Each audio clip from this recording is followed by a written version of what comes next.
I just got the notification.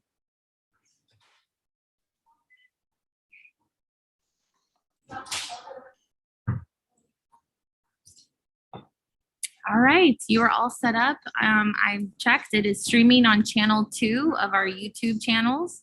And now, Andrew, I will make you host again.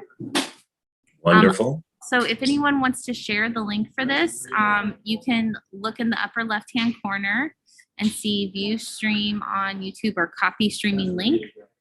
And I will pop back in again to take screenshots for social media. But for right now, I will make you host again, Andrew. Excellent. Thank you very much.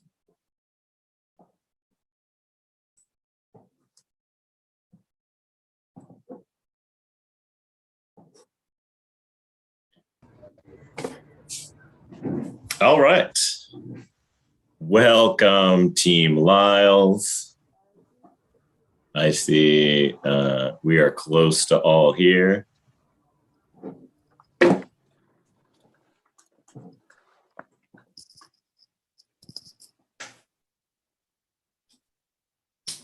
Excellent. All right. That was a wonderfully succinct introduction to the course. That takes all the pressure off the students. So I won't Shanghai anybody by making them articulate the project at the very beginning. Y'all know me. I'd love to start by introducing all of our critics. I'd love to see everyone's bright and smiling faces, if possible. I'll go external to internal. That seems like a natural flow for some reason. Randy Hutchinson is here joining us. Hello. Randy holds a master's from Tulane, and he practiced largely in the DC and New Orleans areas, was with Wisnia for about 6 years, kind of a hybrid real estate architecture firm. Was at Perez for a couple, and now has hung his own shingle and has the power to change the built environment with his own bare hands. And I can't wait to see it. Let's see. Our internal critics are Adam Monasit. Y'all might have perhaps seen Adam before. Adam exists in Option Studios and first years. Having earned degrees in physics, nerd, from Wesleyan, and his master's is from Harvard, and spent some time at shop before he decided to come down here. Was close enough, Adam? That was perfect. Nailed it. Nice. I would have thought that Adam exists. And then I see Nick. Y'all know Nick. He is our one of our co-professors in the second year program. But for those that don't, I guess that'd be namely Randy. Nick Jenish is a project manager over at the small center for the school. He hails from Tulane as well. His degree is from the School of Architecture. And I will not tell you about his singing abilities. Maybe he'll sing a few responses as we critique the work. That's incorrect. That's the first thing I've messed up. All right. So of course, as soon as I start this thing, the neighbor mows his lawn. Hold on a second.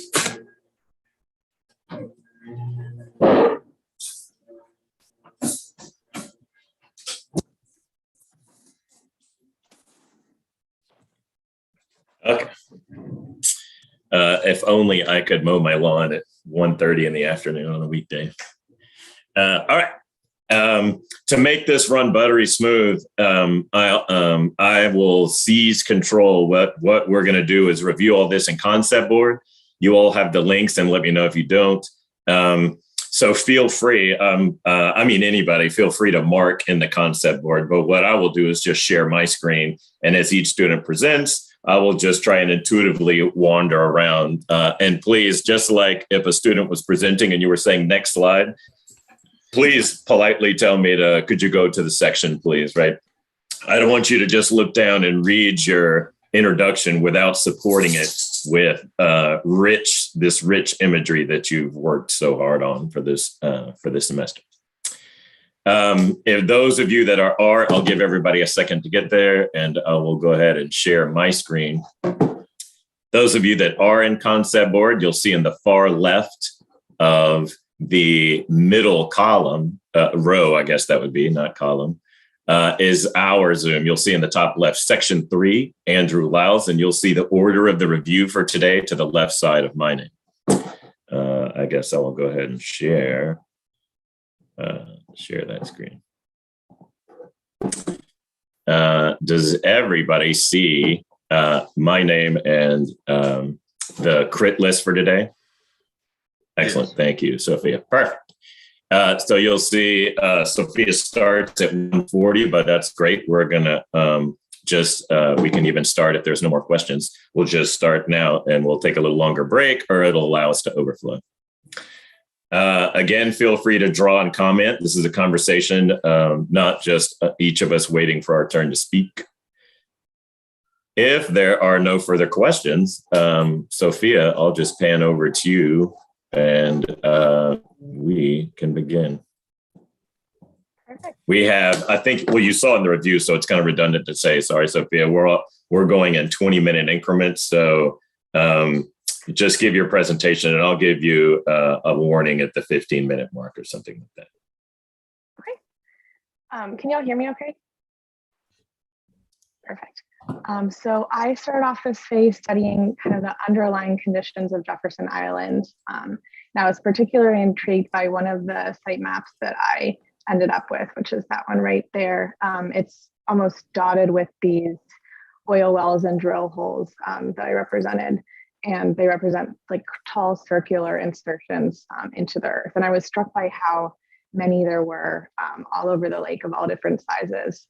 And so this research led me to select the hillside site, which when Professor Norman presented the project to us, she described that as a site where the building would be kind of inserted into the ground. So I thought that matched what I was researching really well. And hopefully this project would have a positive effect as an insertion into the land versus the negative effect that the mining industry had on Jefferson Island. But I split the program into these 3 categories, kind of buried, hybrid, and open. And in the narrative diagram at the top, the buried category is represented in black. So that's dug into the earth, all underground. The hybrid is half and half, so kind of on the shoreline. And then the open is all open to the light. And so where the building is buried underground, I have a thickened wall that holds the earth back. So that's kind of the thick stereotomic strategy of the buried program. And I contrasted that with a more tectonic strategy where the inside of the building is held up by this series of columns. And so the research about the drill holes led me to use this column axis. And they span all the way from the back out into the water and act as structural support for the plane that folds up from the earth, as well as the deck that comes out beneath it.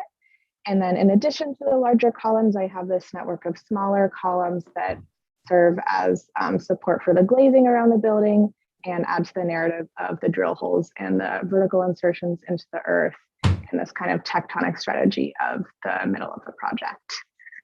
So to kind of walk through it a little, I can go on concept board and draw on here, I guess. The entry is right over here on this top. It's not showing up well on here. You can see it in the perspective. There is a series of concrete slabs that support the entry into the project. So there's this outdoor area there, and then coming through these doors, an indoor area with views out over into the courtyard. And then coming down the stairs here, you're in the lower level with the view out onto the lake over here. And then the offices are on the left as you walk down this hallway into the open gallery space. So this is the buried program in the back here with the video room, salt wall, the salt dome, the hoist cage, all of that. the bar on the right is a double height space, and there is a balcony looking out over that space, looking down in the top level. And then in the far left bar over here, you can either sneak back into this video room, which has a nice view out into the lake, or sorry, the reading room, which has a view out into the lake as well. Or if you go up these stairs here, they're in the open kind of glazing area in the top, and that leads out onto the cafe. And then from down here, you can go onto this kind of landscaped courtyard as well and be out right on the lake and observe the site. Do you want to show us some of these in your perspectives? You might have gone over them. We just didn't cover. Yeah, sure. So the entry is that bottom perspective right there. That's those slabs kind of leading into the project, which mirror the language of the bars slipping in and out of each other in plan. And then these kind of shadows of the columns support that tectonic strategy on the inside and the z-axis.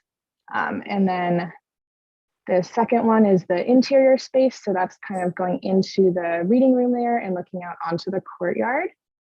And this third one is just a view overall of what the project looks like. You can see the deck coming out over the water, and then the heightened space in the cafe. And then this top one is a view from the end of the courtyard, so like right here, out onto the rest of the project and the hillside behind.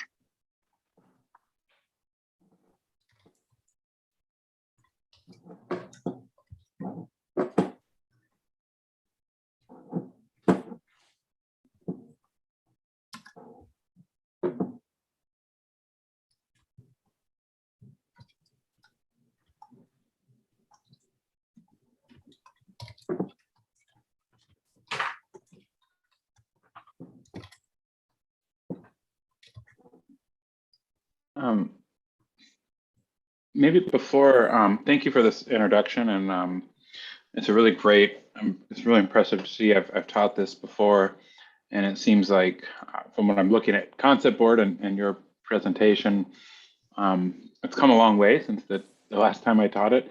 Maybe if I have one question, Andrew, for you, if there's any angle, you know, in your critiques with the students, if there's anything you highlighted especially, or something, a particular take your studio had on the project. Go ahead. No, that's it. Just I'm looking before just jumping in from, you know, kind of any direction. If there's an angle you'd want to tee us off on. Yeah, I would say we probably leaned in on sort of the grounding your design strategy in something, be it a precedent or some conceptual research, maybe it's something of the site and its history itself.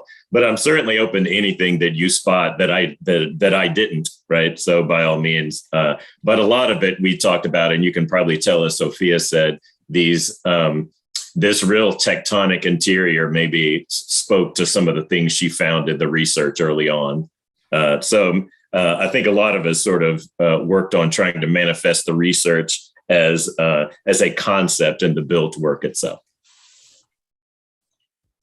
That makes sense. Well, Sophia, it's a fantastic project. I really like. I like so much about it. It seems to offer the full range of conditions that the site is about: the water, views out onto water, the embedding in the landscape, and the transitions between and among these different elements. And that this rendering in particular, I strangely, I like it maybe more than I even should, because it's very it's kind of playful and abstract and not taking itself too seriously, but it's a really great overview. We get the sense of I can start to imagine how these, as you call them, tectonic elements, reflect in the water, reflect in the glass, and that there might be more, this might start adding up to more than the sum of its parts. And depending on where you're standing, where you're located, there might be a really just amazing set of, you referenced shadows. It really seems to set up, and we're seeing some of those shadows in here. It really seems to set up a lot of possibilities beyond just what we're seeing in the plan alone. My one kind of critique, I don't know how to, do you have a preferred way, Andrew or Sophia, of how we would mark up the drawings or direct navigation? I would just say, looking at the plans or the section, starting with the plans and the sections, I think there's some opportunity to, the models and the renderings. I'd love for you to mark, if you don't mind, a concept board, just so we have a record of it, rather than marking through Zoom, if that's what you were asking. Yeah, okay. So looking at, say, excuse me,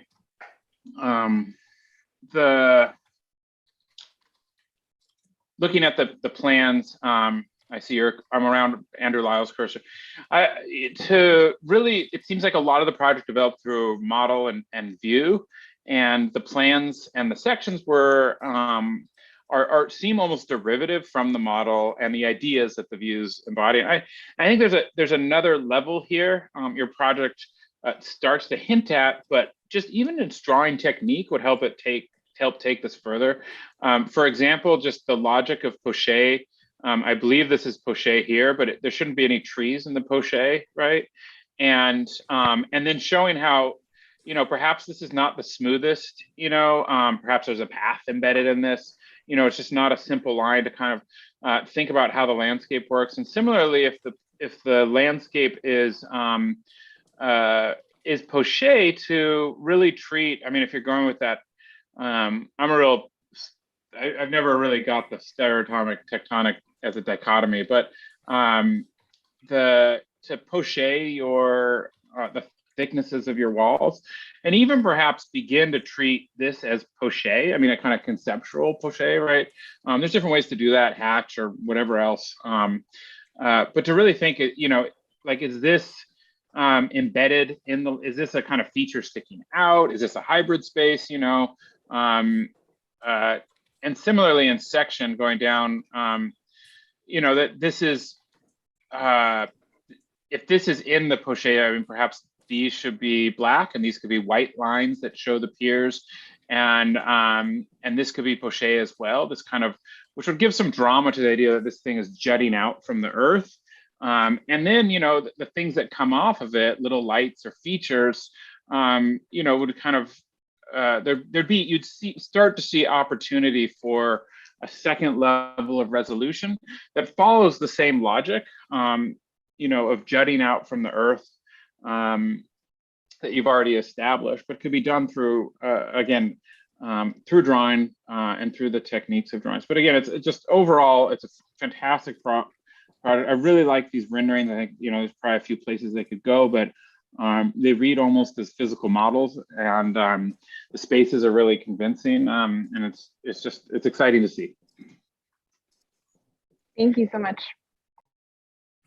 Feel free to respond, Sophia, rather than just thank him. Was there anything you disagreed with, or was it something like, were the white trees something you were trying as an aesthetic, or that specifically was an oversight, but I will say I struggled a lot with the drawings for this, as Professor Liles can probably confirm. I had stuck with this representational strategy of representing the land as really dark, and during the site documentation phase, and it didn't carry over as well to the final drawings as I had hoped it would. I think they probably would have benefited from some edits further down the road.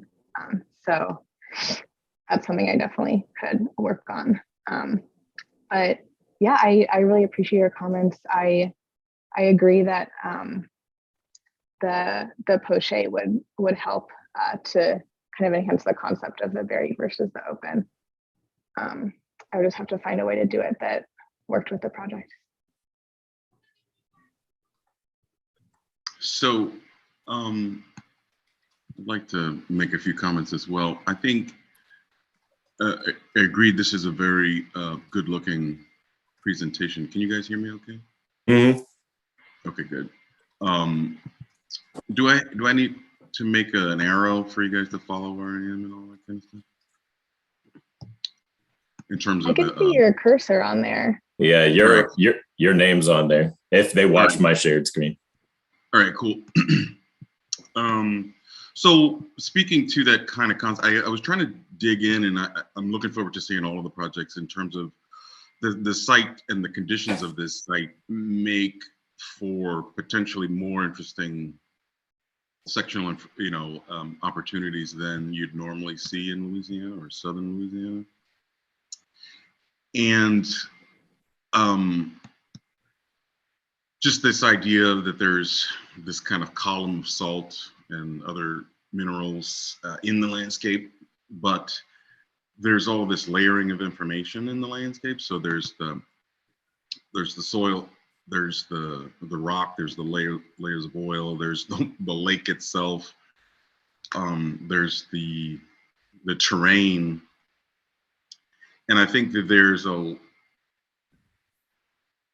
so much elevational changes that are kind of part of the site, that your project looks like it's starting to deal with that. And so the idea of picking the site that's kind of on the hillside, not at the very top, and wedging it in means that you're kind of siting it specifically to be kind of a bridge between all of these elements, the lake, the hillside, the gardens adjacent, and sort of referential to, 10,000 feet below, etc. And so I guess, well, one, I was trying to figure out, let me see. I was trying to figure out, is this two drawings or one drawing? This one here. You're muted, Sophia. You're muted. You're muted. You're muted. You're Sorry. I forgot how to use Zoom. muted. So they are two different drawings. They're on the same page because I didn't have room to add another whole square in there. But the bottom one is a section from the front of the building, and the top one is from the back of the building. Gotcha. Well, so what's interesting about this is I thought it was one drawing, and then I was like, it has to be two drawings, but you can't really tell there's two drawings. But it did make me think that, I guess, there are ways to take your ideas further, and this kind of a combination of drawings is a good place to start. And I don't think you spoke much about these sections, but these are pretty spectacular sections, but they kind of only, there's the seating inside the hill, and then there's just kind of a strong angle of the one roof that's kind of opposite of the landscape, but then the rest of it is fairly regular. And I was looking at some of your concept models, kind of that slope over here, and then that leads to, then you have these kind of nestled program areas and things. And I guess I'm wondering if it could have gone further into the hillside, gone deeper down into towards the salt mine.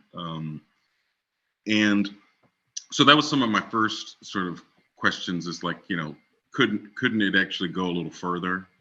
You want to talk about your representational? Because I agree, this is a pretty, this is close. Sophia, do you want to talk about the intent of this?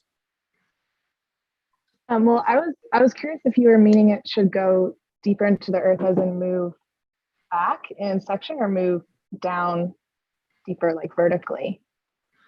Both. So, just this idea that, some of the, I don't know if it was a requirement, but not all of the program spaces have to be adjacent and contiguous, so you can actually, almost like, the tombs at the Egyptian pyramids, just some ideas where there could be a place sort of one idea is how you tuck the kind of the mining equipment and everything. I think you had all put it all back in here, which makes a lot of sense because that's the part of the project that begins to feel and it become experientially like being inside the mine. But I guess that you could always go further and kind of make similarly these sort of walkways that are really horizontal planes. Some of them could be ramps that go downward into the slope of the opposite the slope of the building. I'm sorry, of the mound. But then equally with the project as you've designed it, I could see that it is kind of it is a challenge to find the right locations to make the renderings. Although I think the renderings are, experientially quite beautiful. I mean, each one it sort of does something different. So like this one here, I can really get a sense about that space in between and all of that, the vertical, like I'm sort of looking down into the building, but also looking up the hill. So that's nice. And, but it might be a good idea to do a rendering exactly 180 degrees from this, looking back out over the water, just to kind of get that sense. And there were areas like this cafe, and I think there was an area, this overhang over here. I think there's like an upper area, and then there's like it was like overhanging some lower area. I think those might be good places to snap a couple renderings and perspectives to kind of get a sense. I think you're doing it with a little bit more so with your photographs of your models, but really kind of getting into the space itself and kind of seeing the relationships between where you are and what are the other spaces around you, and sort of looking obliquely, like kind of on a strange angle downward. Because I think these are all pretty well, set to be. I mean, they give you a lot of information, but I don't feel like I'm in the spaces that you were describing, that I would love to know what it looks like from those spaces. Does that make sense? I think so, and I don't want to jump in front of Nick, but we're going to have to move on in a second. I think I would agree, Randy, that maybe and Sophia knows the parts where we should probably, if we had time moving forward, these serial sections to really, because it's so close, right, that there's this real airy one right at the end of the building and this real sort of dense one at the front of the building. And it's almost like serial sections as a composition, like stepping down the hillside if she'd have gotten more than one or two in there. But again, and one, I want to wholeheartedly congratulate you on just trying an aesthetic strategy that's different from pretty much everybody else's. But with great power comes great responsibility. I think, not being able to tell that this is 100% underground. And I know that's what the dark tone was, but that's just because I'm your professor. And sometimes this could just be a gradient in the background that we can't tell. But then maybe okay, I get it. Maybe this is the water's edge. So, but that's poised to be this great sort of exploded serial section composition, right? And then just figuring out the strategy of how do I convey that this one. And it's almost this narrative of your program, right? Remember, programmatically, you went from this diagram totally surrounded to totally exposed, right? And so you've cut me one section here and then one section here. But I think the serial part is you got to give me more than two. And then I hope you didn't see me cringe when you said I didn't have room, because it's concept board, man. Concept board is larger than the universe. Like you can do serial sections down until you probably met the back top of it, right? Come back around, because I have a theory that concept board's a sphere. But that's a good point. But I just wanted to say that if you look at that drawing, you think it's one drawing, then that means that it felt like there could have been another piece of program tucked up higher in the elevation of the hill beyond where these cut off, and you could be ramping up towards it, but it would only be as deep as the building is here, because yeah, so you're almost like looking at another, you're kind of combining, but let's say all that was one elevation and you were looking up the hill, which it looks like you're looking up. There could be program completely buried at the top of the hill that you could access, and it would only be, you know, lit by skylights or something like that. Lyle, super quick. If you just go to the site plan, and then we can move on. We shouldn't use all our extra time in the first review. Yeah, exactly. Agreed. Just to say, I think when you get to this level of development of a project, it's helpful to go back to the site, so you're very site informed by your initial research, et cetera. But then I want to know, you know, you're actually locating pretty close to this series of existing paths and buildings, right? So is it a straight shot, right? Is it, you know, so articulating, are you giving us a wander through the topo in the woods? Are you giving us a straight shot? And I think that starts to help inform the plan as well. So if you just go to the plan real quick, or actually even the render kind of from above. Yeah, it's just like you start to have a strategy of these platforms that create an entry sequence. And, you know, the obvious question, you drew an arrow going in. Another obvious question is like, what happens with the arrow going out, right? When does this begin? And I think deciding how you approach the building with a little bit more specificity and how you're embedded into the site. Obviously, what goes with that is, you know, Adam was talking about how the trees are represented. In that poche, you wouldn't have trees, but you do have some of the trees below, but they're not reading super clear in the plan. And so exactly where, you know, whether you actually clear this whole space out, you know, or you're actually populating with more trees so that is this building as open as it seems in this render? I'm not sure. I think, yeah, decide to obscure it a little bit more. And I think that's, you know, I think that's just what you get to last. But I think it's when you get to this level of development, it may help inform exactly how you create that entrance and other things like that. Yeah. Thank you. Yeah, those are great points too. Before we accuse her of having this big giant glass wall in the hot, humid climate, there was this series of trees right here, but you can tell that was sort of our last piece to get resolved, that maybe these are providing that shade break that we actually needed on that side of the site. But all right. Thank you, Sophia. I think we're walking the left cat, right? Yep.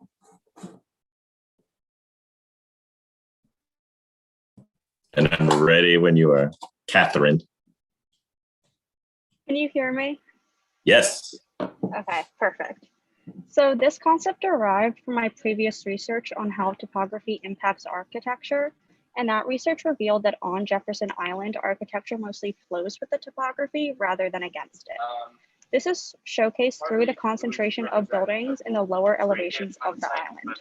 This new architecture design follows these observations and has the sequence of circulation flowing with the topography rather than against it. Those within the building enter going down the hill and then flow along the topography and then end going back down the hill. The project has the visitors following a thickened wall as the main series of circulation. Private and public spaces is defined by how the windows are structured. More private space is defined by the windows that are perpendicular to the space within, while public space is defined by windows that face parallel to the space. This thickened wall also acts as a gallery space throughout the architecture.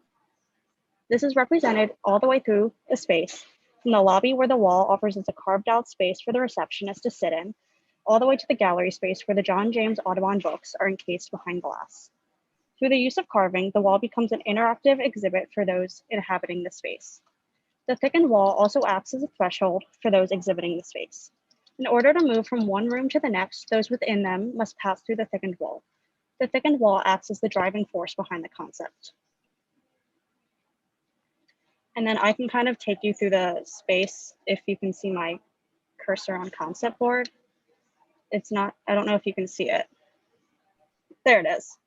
So you start by entering down a ramp, and then you enter through the first thickened wall, and that's the lobby. And then you enter through the thickened wall again, and it goes into a reading room where it has a glass wall. And then you wrap around the wall, and you can either enter in the disaster archive, an outdoor space, or go right into a video room where each level of stairs is a new row of chairs. And then if you enter into the disaster archive, you go back like through following a thickened wall. And you can either go into the private space, which is the offices, storage, and a little conference room, or go outside into an exterior little space that has like benches. And it just kind of keeps going up the hill, so you can exit that way. Or you can keep going around and enter into the main gallery space, where you can go left and go into the cafe that has a glass wall around it.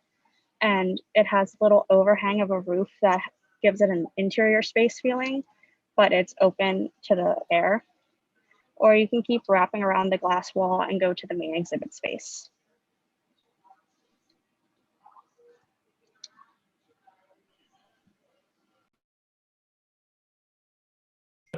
Quickly spotlight some of your sections where they were taken, and then we'll move on. Sorry, I was muted. So the long section is taken on the plan. There's all the cut marks. So it's taken like through the reading room, like the disaster archive, where the outdoor space is, and then it looks left down the hill. And then towards the serial sections, the first one is through the video room and the reading. Sorry. I think it's all right. I think Matthew's the only one. Matthew, could you mute, and then we will all, maybe I can mute you. Perfect. Thank you. Okay, sorry. And then the first serial section is taken going down the steps of the video room and then the reading room. And then the second serial section is taken through the disaster archive and then that outdoor little balcony space. And the third serial section is taken in that outdoor like area with benches and then the private like office space. And then the fourth serial section is taken in the exhibit space in the cafe.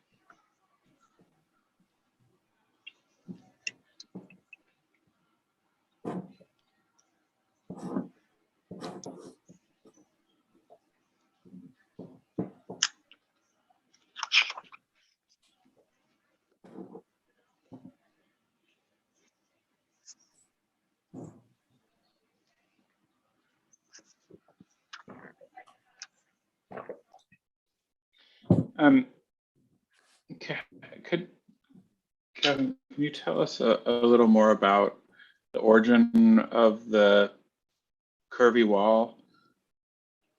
Yeah, so I was looking a lot at like Sana's work and like specifically the Grace Farms, and those were kind of like, that was kind of my main precedent. And so I wanted this, the idea came from like the sense of like wandering through the site, but to have like this main sense of like, I would control the, like what you were going through. So the wall is that controlled sequence of circulation, but you still have this sense of wandering.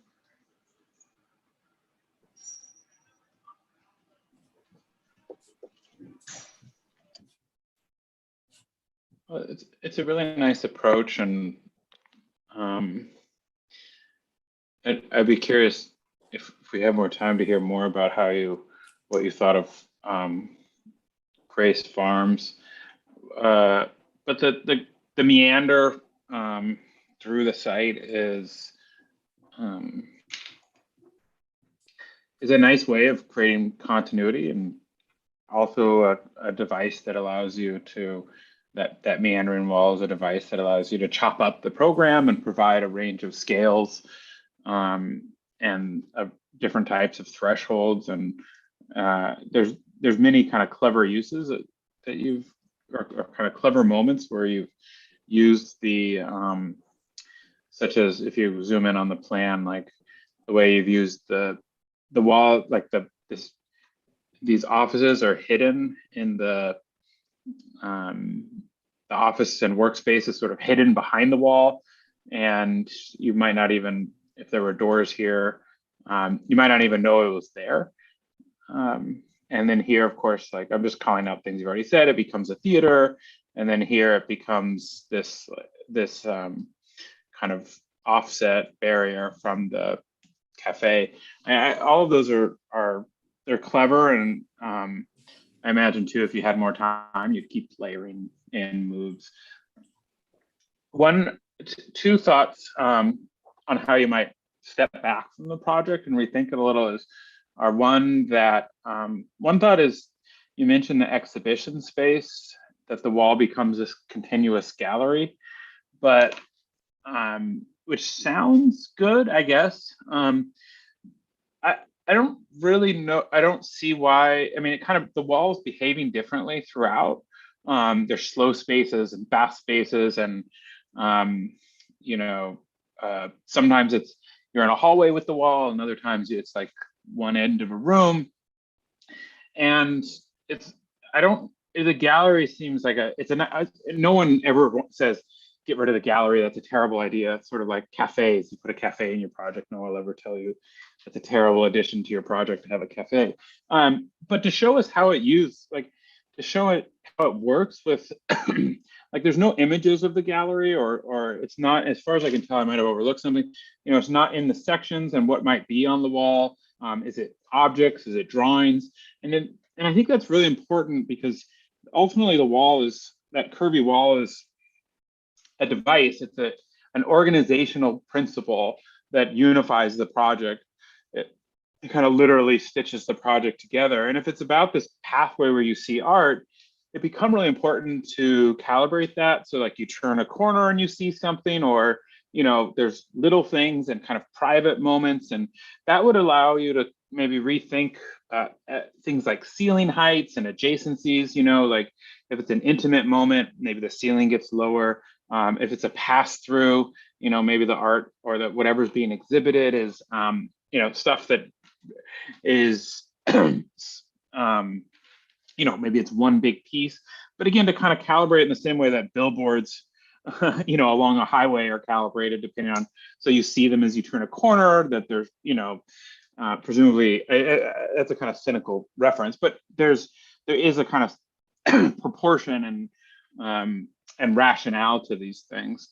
Also, it might be two kind of related thoughts, is the idea of this organizational device is it remains very literally a wall throughout, which isn't necessarily bad, but there's an opportunity, to, having gotten this far, to look and say,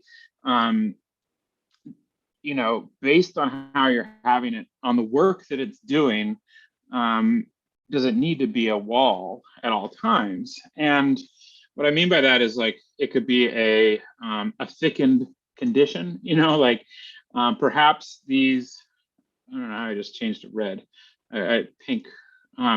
Perhaps here, for example, like those could be, perhaps the individual offices could be accessed through the outside, and there's like a little kind of carve out for each office, for the door, like a little tuck in, and then the wall gets thicker here, is what I'm saying, and then bookshelves or something like that, or like a kind of another, use the wall gets thicker here to accommodate some storage, to create more separation between the meeting room and same thing here, and to kind of fill it out. Or perhaps the wall becomes an actual hallway, or an occupiable space. There's little hints. I don't know exactly what's going on, but maybe you sit there, but maybe the wall allows you to, walk inside of it at times, or becomes a field of columns. None of these are right or wrong, but these are all ways that, if to the extent that the wall is an organizational device, which is how I think it's being understood, an A side, a B side, splitting and providing a continuous path, it could become a field of columns, that, like, for example, here, this portion of the wall could just be a dense field of columns, so maybe when you're standing here, registers as a wall. And, those columns could have they don't have to be round, but they could be, just some kind of piers or supports. But you're standing here, you start to get glimpses through. Again, all of my comments are just to, having built this or developed this, how might you step back and understand this as what is it doing? And to what extent is it sometimes a wall just because that was the original idea? Where are there new opportunities? And last comment, I'm filibustering a little here, but last comment is I think poche would help as well. Both as a graphic device to help us see the wall, and in moments like that, the wall is no longer special, it's a branch. We're supposed to follow one wall, but it's really, it becomes multiple walls at once, or moments like that. How do we know that which wall is which and so forth? My point there is just there might be strategies that might be more clear with strategies of poche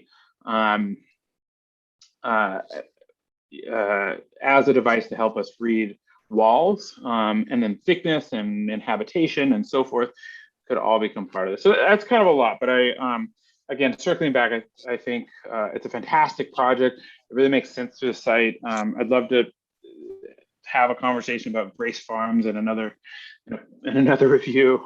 There's lots of opportunity here.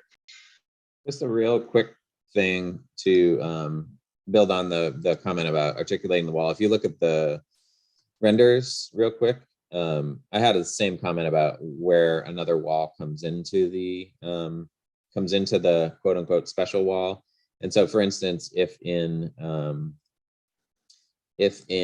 this lower left one, it's how does this ceiling meet that wall, right? I know it's probably just a quality of lighting in this render issue. And if you were in real person, you would probably perceive that wall as the wall that we're following. But right now it reads a little bit like this is all of a piece, right? Like this is all kind of the same thing. And so you could have a reveal where the ceiling meets the wall, or lighting or something like that, similar to in the plan where Adam was pointing out where that little branch wall meets the other wall. So I think there's some opportunities to make special that wall as much as you can, and to systematize it. So the point about it being, sometimes it has niches and sometimes it doesn't. Maybe there can be a set of rules that are created that help guide when those things happen and when they don't, so that you understand your path along the wall as in a sort of consistent and coherent way. The something unrelated to that, just quickly, is the wall is such a great device because it can handle any topographical change, but you are moving down in topography. But I wonder if, and yet most of your occupiable spaces are within, it looks like, a couple of feet of level, right? Or close to it.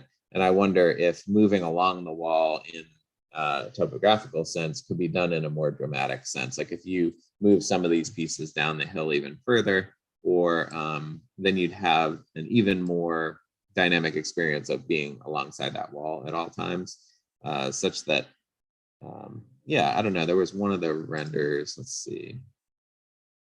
I don't know, you see it even in the axon, right? Where you're, especially as you start to go down that final hill, the wall continues and cuts into the landscape. And you can imagine that thing going down endlessly, right? So maybe if the different pieces of building are at different levels against that, then you're going to have lots of ramps and ADA considerations, but it'd be interesting to see what you did with that.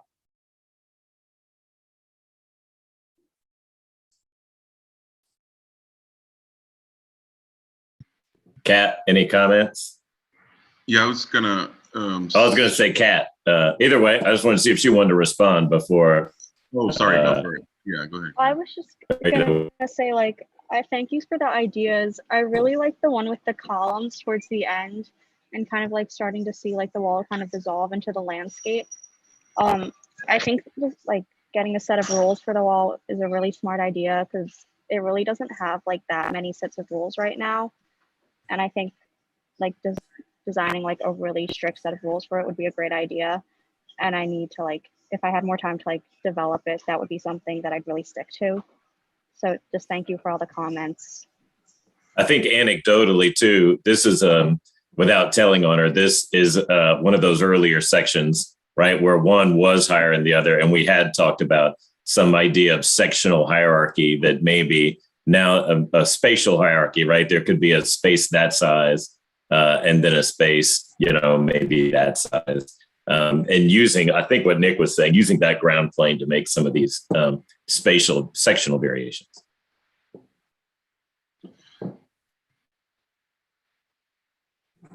Well, can I say a few things? Oh, please. We're Awesome. wrapping up though. Yeah. Just a few final remarks. I was thinking similarly. I mean, it's really striking presentation, and I can kind of see kind of where you were going and what possibilities there are. I agree that there's a lot loaded into this wall, and I feel like even if you just sort of look at some of your models, where I think the wall used to kind of rise as it moved out, and then it became kind of one line. I think it kind of started to lose something, and so I echo that comment about like where is it going and why is it doing what it's doing. I really love the way it is doing what it's doing, but I feel like it should somehow tie a little bit more to the landscape, or be about, like, it looks like a meandering path, and so maybe what it is an element that can grow and shrink inside the building, but it is also not just the same. I mean, I think it jumps in height, maybe it almost sort of steps down, but it could totally be a walkway, right? And it totally allows you to kind of occupy the rooftops of these buildings as well. And the way that it kind of just suddenly starts in one location up here, maybe I should draw. No, that's not.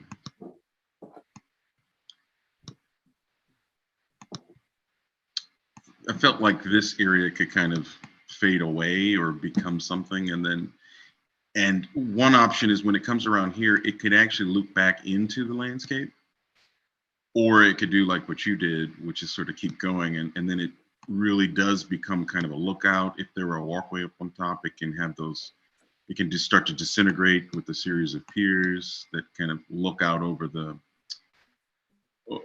lake. And the other thing I was going to say is that in the plans, like everything is sort of regular on this side of the wall as it sort of looks out over the lake. Maybe even that one, but then it does sort of weird things on the other side, and I kind of thought, how are these rules being decided? So it was just kind of sort of odd. It seems like there should be one meandering wall doing whatever it's going to do, and then the spaces could be a little bit more regular on both sides as they engage.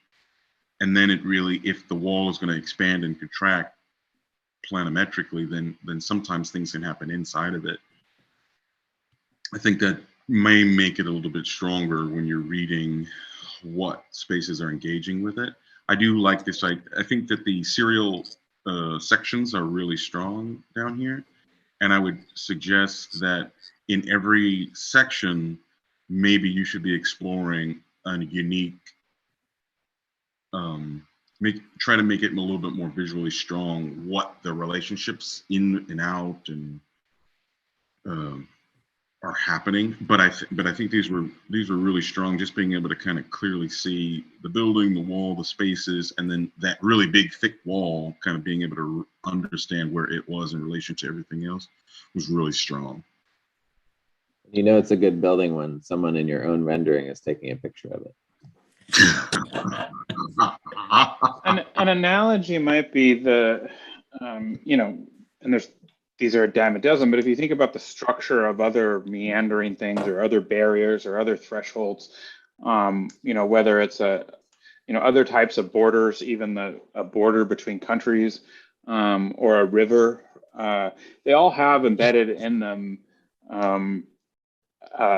We recognize them as a singular thing, a border or a river, but they behave differently and respond to adjacencies in different ways along the course. A river flows fast and slow in different points. It has banks on one side or this and that. And you might borrow from that just as not to like mimic a river, but to look at how, to look at what this device is, what is it beyond just wall? And to begin to think about how you can give structure to it, and have these parameters. And, it's painful as a student to hear that you're supposed to have, rules for everything or justifications for everything. But it's not that, we need you to justify it. It's just that qualifying it makes it richer. In the same way that if a river was always just a 10-foot wide thing with water flowing at 5 miles an hour and 5 feet deep and a, round section with, 1 foot bank, we'd be much less excited about rivers in the world. And it also gives you a set of rules you can break. So as you meander along the river, and then there's Niagara Falls, it's an event and it's spectacular.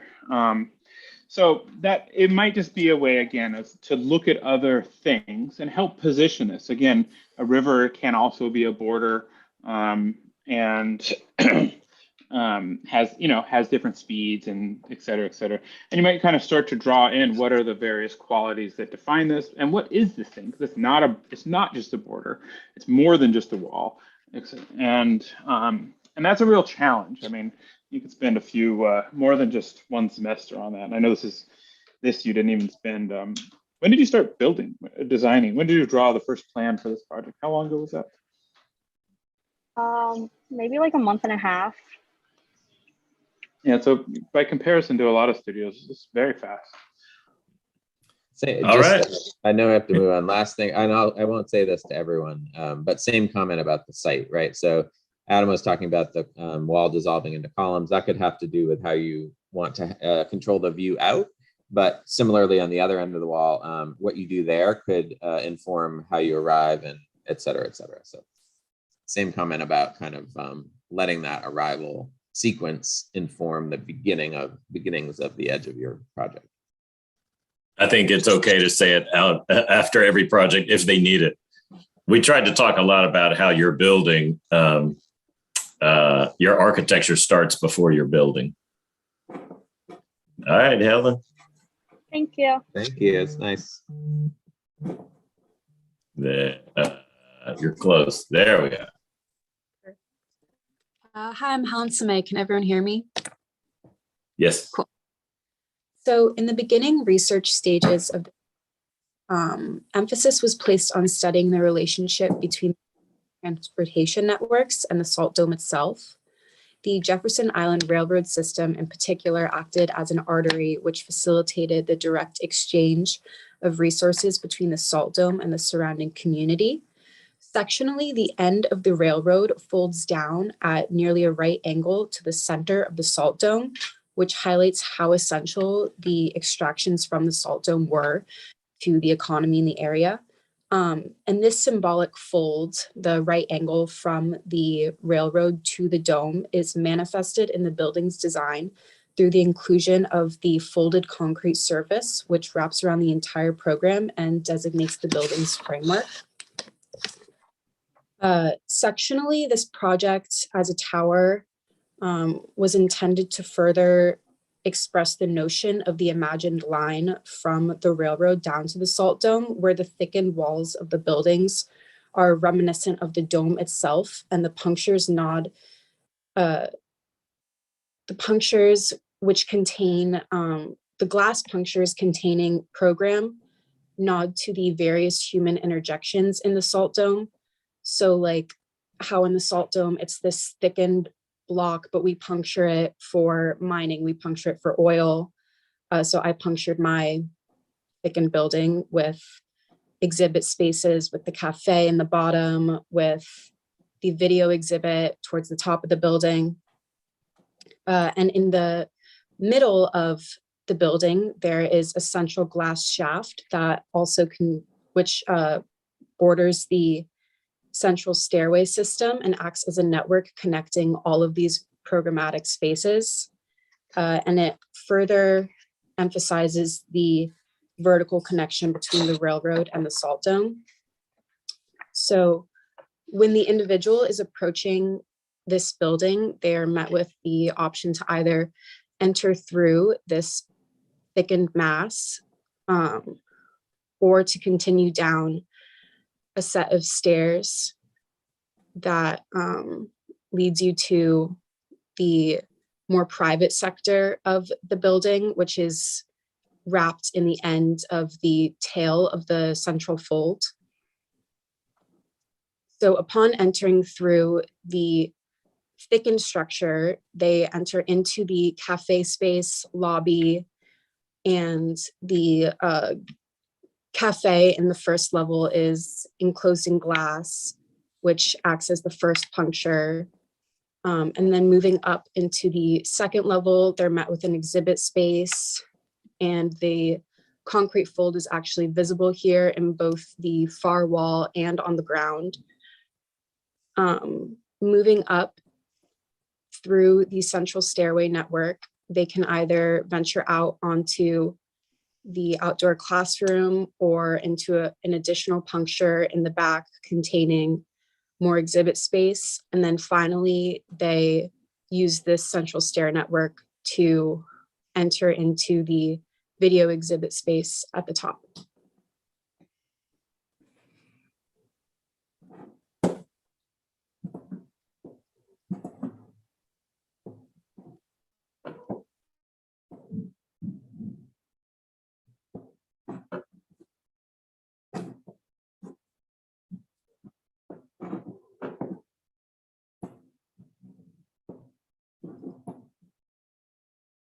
Can I ask a quick question? Sure.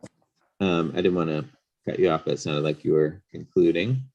I'm curious, so you do a good job of showing some of the exterior spaces, and then there's kind of a section render. But I wonder if you can just say real quickly a little bit more about kind of what parts of the exhibition you might see where. So I think Randy asked a similar question about, is it objects, is it, or maybe Adam did, drawings, what happens where? Because I see the kind of big open space you're creating, and then there's the pieces off of it. So I understand a theater, I understand a screening room, that kind of thing. And then you've got the cage hangs in the middle, right, in that glass kind of mine shaft. And then I wonder else, because you just start with the cafe, and then as you move up through the space, I just wonder kind of what you're encountering, what are on the leftover big open walls of this kind of central cavity tower. Sure. So my thought process is the entire first level of the main building is intended to be the cafe lobby space. And then it also has the salt wall along the kind of diagonal wall, which begins the exhibit. And then moving up into this second level where it's almost an atrium feel with different kind of balconies and punctures. The puncture at the front of the main building is intended to be the outdoor classroom, where it's kind of half indoors, half outdoors. And then the video exhibition is the uppermost room, and the second balcony space contains further exhibit materials such as the minecart.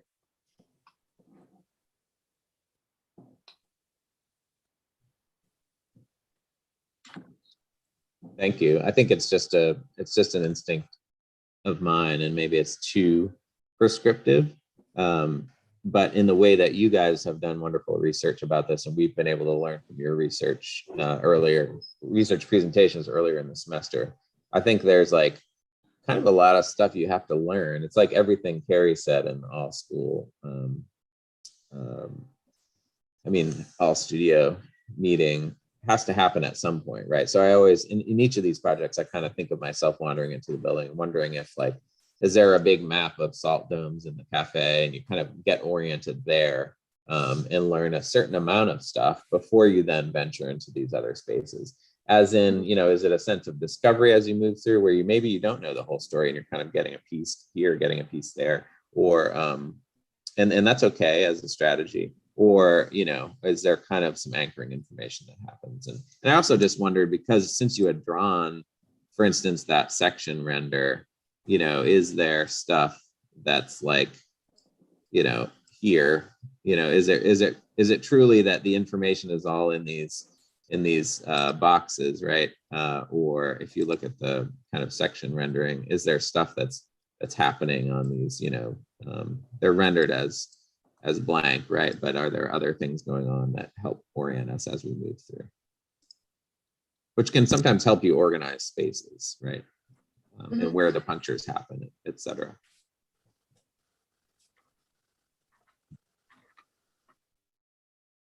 Did you want to talk about those in between spaces, Helen? You're muted. Sure. So when I was in prior process models of this building, I actually had been designing this to where the exhibit space was more of an atrium indoor-outdoor feel, and the punctures were actually the concrete walls, whereas it was a glass atrium. So my initial intention was to be that you actually felt like you were outside with minimal programming along the walls, and then the majority of the program within the concrete walls. So I think I did not neglect to think about what potential there is for program along my massive walls at this point. But my focus shifted, I think, so late to the potential for there to be anything along there that I haven't necessarily thought out what that could be. And I was working with such modulated programmatic balconies, protrusions. But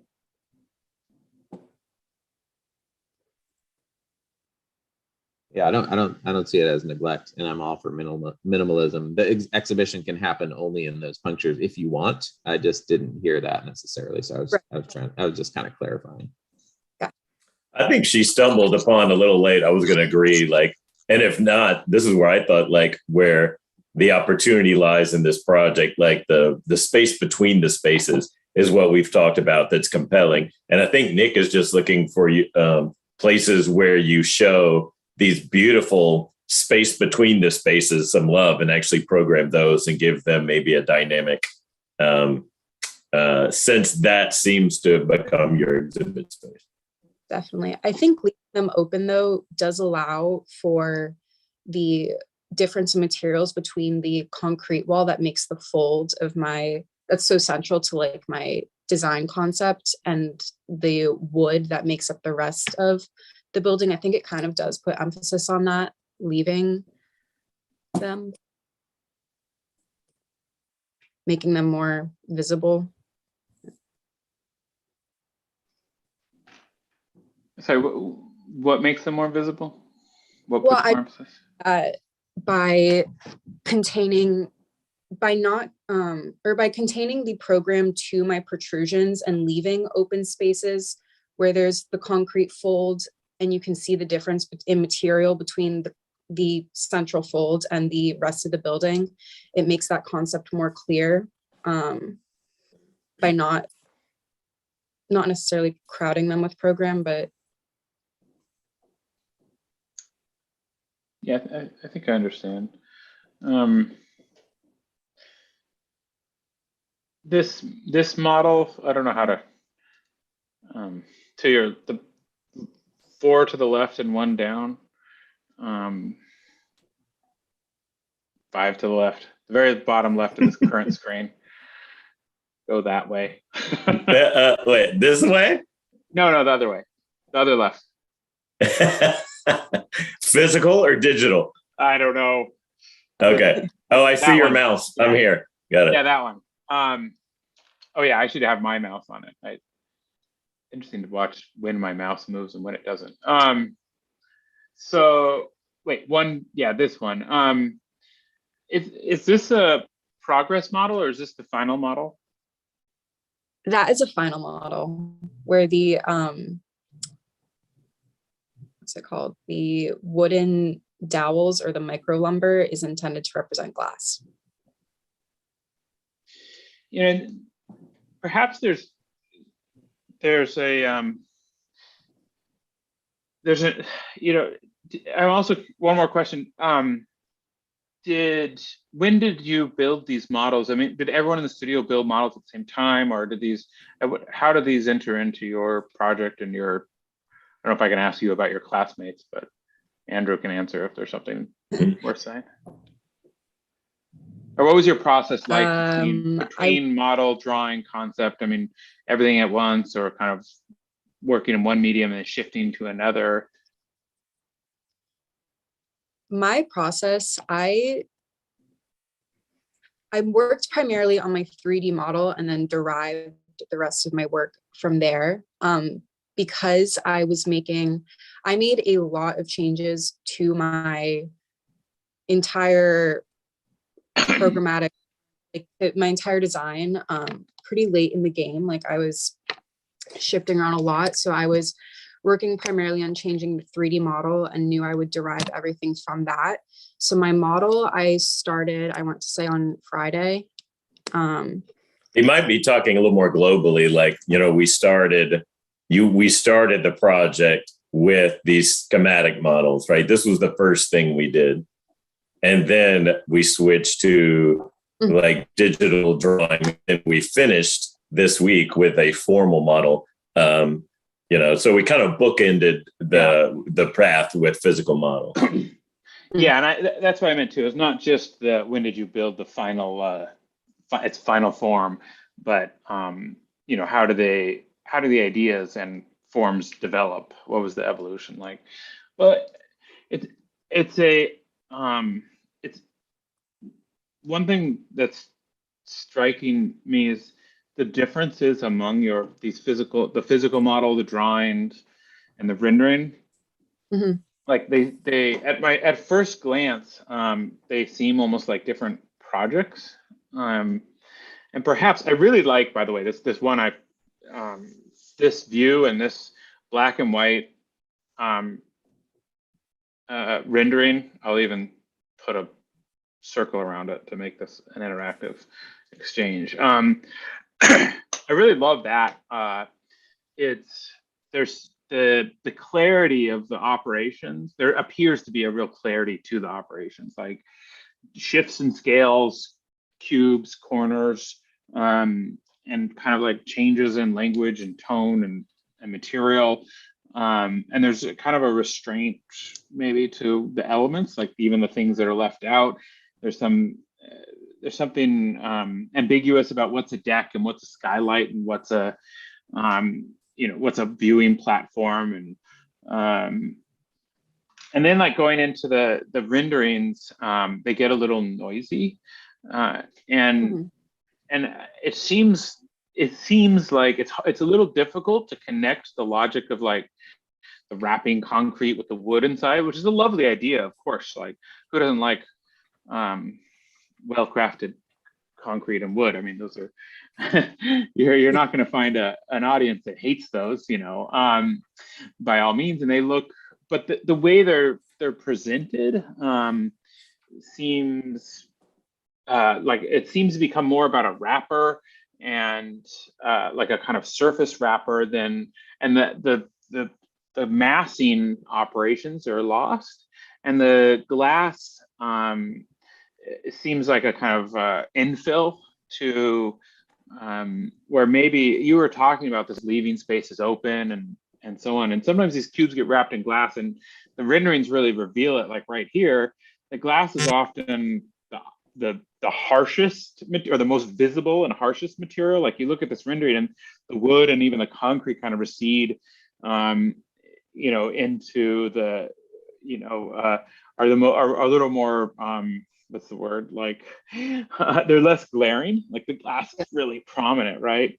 And this just might be, there's a couple questions here, but it might be worth just there might be opportunity rather to think about, to what extent is this about wrapper versus mass, and in what ways is the wrapping working in conjunction with the massing operations versus maybe even confusing it a little bit. And if it's about the wrapping, you know, there's been a few wrapping projects over, they were very popular, was it 30 years ago, something like that, 20, 30, you know, MVRDV and OME and all, everyone had a wrap project where a floor became a wall, became a ceiling, a roof. And that might be something to look at. And they were always contested, even at the time, because roofs and walls are two very different things and have very different performance criteria. And there's generally a reason why roofs look like roofs and walls look like walls. But anyway, but that there's, that has its own, the wrapping has its own logic and the massing has its own logic. And it seems like right now, it's the wrapping seems, my take from just glancing at this, the wrapping seems applied as a sort of extra, but then at least through the renderings, you know, takes away in some ways from, for whatever, there's definitely things gained, but it also takes away from the clarity of that and kind of dramatic moves of a shifted cube, you know, taking these primary forms, rotating them. And, you know, instead, another approach, and not necessarily the right approach, but another approach would be to really play up the, I'm zooming in on some of these details here, play up those transitions. Like, you know, this is sort of a, like you have to walk in the corner, you know, to the shifted cube here. And I'm just picking one at random, which is certainly a missed opportunity for, you know, the intersection of these two dramatic primary volumes. And those can be played up in section, through material, through et cetera, et cetera, et cetera.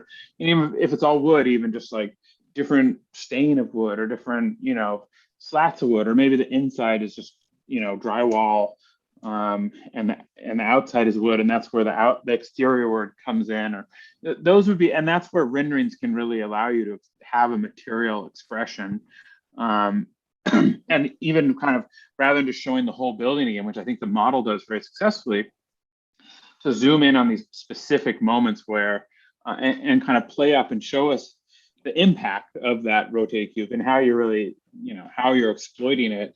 And not just how to show us, but to actually explore it, right? Like, because it's hard to just think in the void. The renderings would be a way to really look closely at that and perhaps see opportunity there and not need to have another kind of building scale operation, you know, that is the wrapping. Or maybe the reverse, maybe the wrapping just starts to win out and the shifted masses were just a kind of initial strategy, and then it evolves much more into the wrapper. But either way, I think looking at different scales would help. As I'll just kind of broken record, always say it, but you know, a little more investment in the drawings, especially these critical moments, and also just to step back and you know, kind of think about how the possibilities of those original moves might play out in different ways when you look at a different scale or through material, et cetera, et cetera. But as seems to be always the case in your section, it's a really accomplished set of work, and it's really exciting to see. Thank you so much. We blew through that time. No comment, no time for comment. Yeah, well, go ahead. If you got some closing ones, go ahead. I don't want to deny anybody. Just some high level things. You know, I try to tie these projects back to the original research, and I think a lot of this was based on that railroad access and kind of the somewhat 90-degree turn that it makes, and then a lot within the landscape, and specifically kind of a connection between the resources on the landscape and kind of the adjacent town. So I feel like it's interesting because the project starts to look like a couple of cubes of salt. But the idea of the wrapper, I'm sorry, the concrete slab that's kind of meandering around, it was more successful somehow when the project was a little more stretched out, and or if it isn't quite the wrapper, it really should be a way of thinking about how you might be moving through the project. So maybe the massing, maybe right now there's kind of like a big mass right at the point where you enter the building, and then it's a smaller mass closer towards the lake. And maybe it could kind of be reversed, which would make it a little bit more in line with the original kind of that little salt diagram here. I thought this was pretty compelling. So even in this rendering here, I was wondering, like, the concrete makes more sense when it's kind of jutting up out of the ground. And so down here where it kind of becomes, the base becomes wood, and then you have this glass space that pops out. I feel like it would be more, for me, I guess it feels better if this concrete is sort of coming up from in the ground somehow.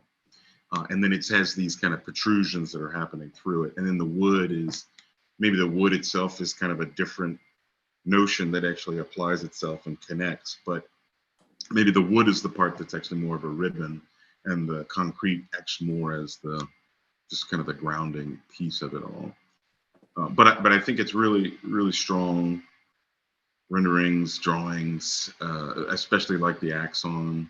But I feel like there's, in the plan, I kind of echo some of my other critics that say that, like, when you turn these two cubes against each other, that's where all of the opportunities happen. And I think that, you know, something other than what is logical should happen in some of these spaces. And I think you start to get some potentially interesting things happening in these upper floors. But I don't feel 100% convinced about the plan as what from where you started. And I was wondering, the last question was, in that model,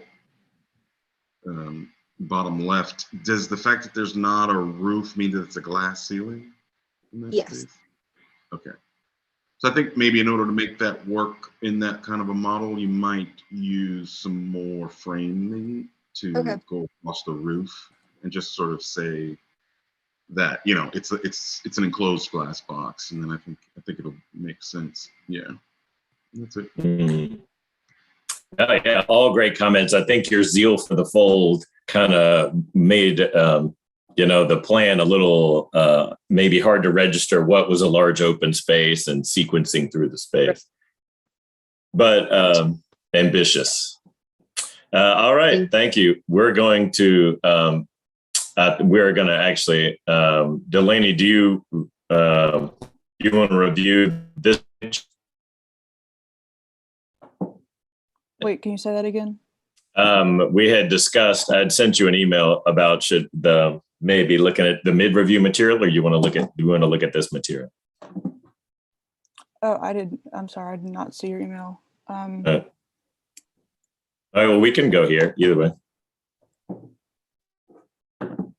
All right, we are ready when you are.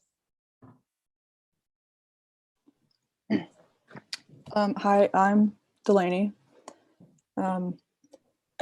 So my project takes place on the water edge on Jefferson Island. And I began my research intrigued by the previous mine. And so going forward, my project aim was to find a way to connect the previous mine shaft, which is shown in this site plan, with the water edge. And so I wanted to create this sort of slit or cut in the landscape to sort of mimic this journey down into the landscape. And so building off of previous research. As you go down the landscape, there are 45-degree slits that allow you to enter into these spaces as you go down the hill. So the significance of the spaces or the layout of the of my project, the significance of the spaces increases as you go down the hill.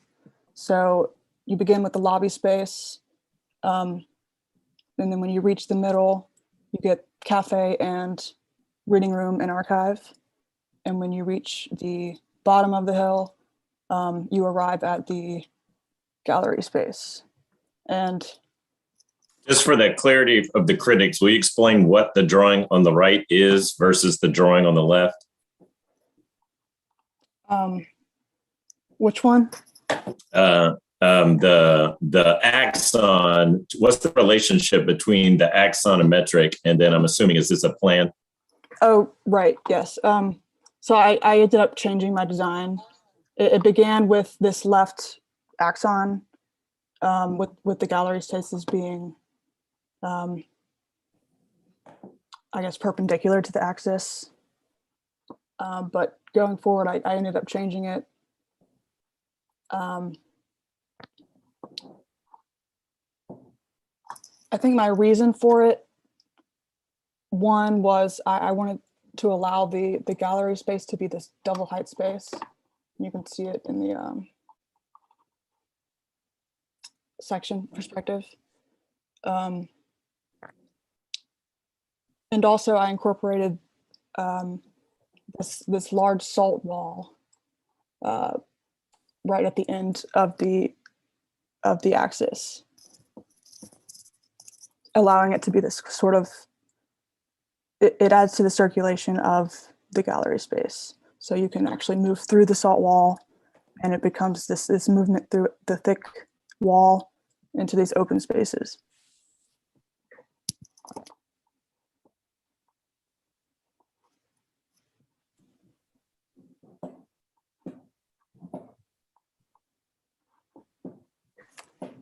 Do you want to say what some of these perspectives are, perhaps?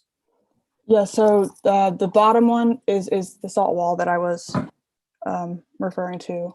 I mean, here it's represented as concrete, but the idea is that it would be a salt wall. And you can, this is actually supposed to be, and I tried to show it in the plan.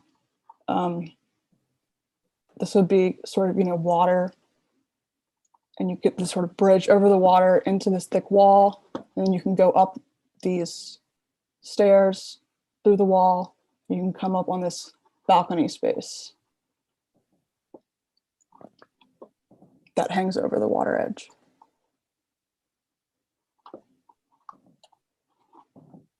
In this perspective, it's showing the interesting views that these 45-degree angle cuts create. So this is looking across the axis at the other side.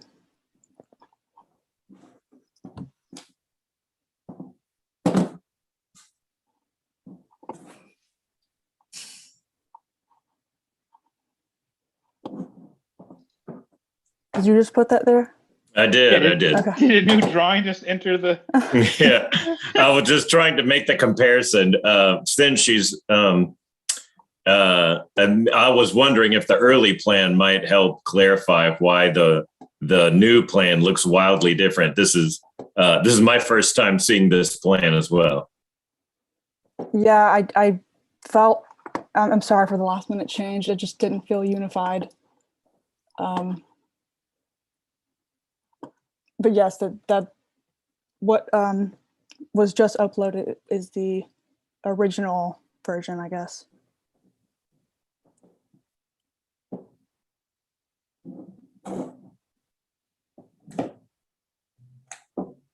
And can you say one more time real quick at the last building, the linear building at the bottom, what's in there? Because it's significantly sized, at least it looks like it is in the.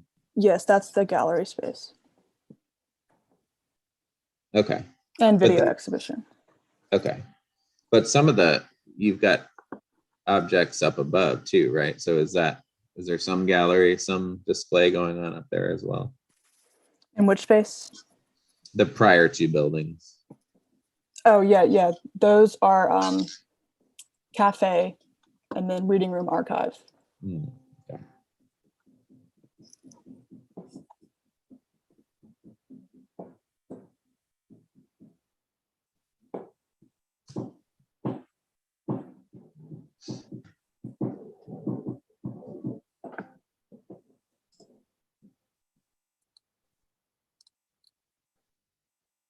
I'm going to be quick because you guys have heard from me. I'd rather you hear from Adam and Randy, but I don't know. I think it's clearly a matter of development. I find compelling the ideas from the beginning. Just from the lower left, that site plan, the idea of just making a direct connection here between the mine shaft location. Am I understanding that right? To the shoreline. Yes, it begins right at the old location of the mine shaft. Right, and I find that compelling. I think you've got a lot to work with, and you recognize it because you're obviously prioritizing that central view of the stair, right? And I think that could be a compelling experience moving down the landscape and through those buildings. I think there's a set, like we talked about in other projects, there's systems that you could create, like when we're meant to, if you look at the, I guess it's axon, when we're meant to be kind of, level with the landscape and maybe have views out versus when we're meant to be below ground, or if the entire journey is really kind of, do we ever pop our heads up and, or are we always only able to look forward? So there are systems you could create there depending on how the landscape falls and how you place these buildings to facilitate views or in purpose on in our way of views. So I think there's a lot to work with. I think it's just I'd want to see more about the galleries in particular, because essentially at the end of the day, this thing's a museum, right? So how that space is utilized and how you interact with those artifacts and maps and all the bits that are going to be in there. And I think that the only way we're starting to do that is in this section, right, with the big crochet. That is the final building, right? Or is that? Yes. Okay. So you could start to see how those spaces would shape up. But I think, of course, further development of those spaces and how they would be occupied is important to get a full sense of the potential of the original set of ideas.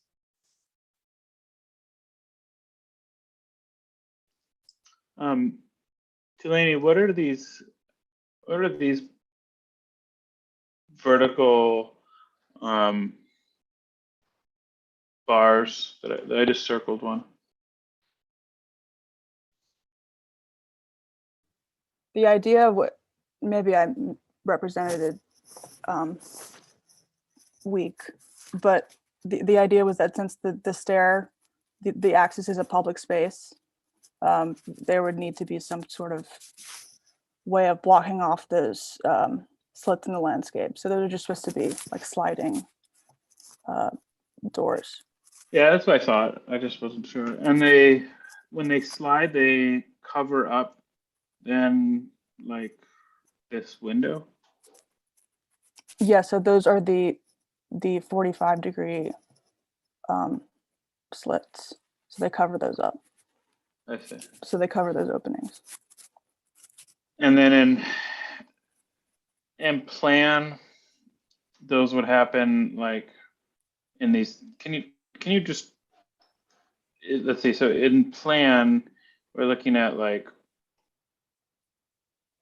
where are those three doors in the plan? Like, would one be right there?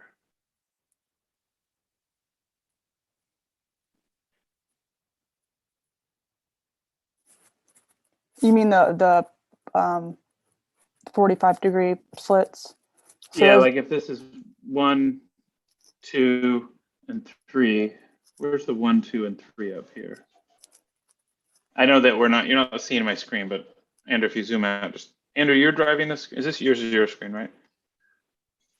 I'm driving. There's his 1, 2, 3, and she keeps saying the 45. Delaney, are you on the Zoom? Are you on the concept board? yes. Just show him where those 3 doors are in the section. Or in the plan? So like,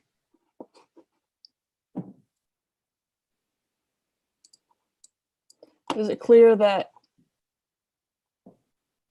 this is below this area is below this space, right? Yeah, I think I So- understand that now. Yeah, so it's not represented here because this is above, but here would be one, but under this space. Okay. Right.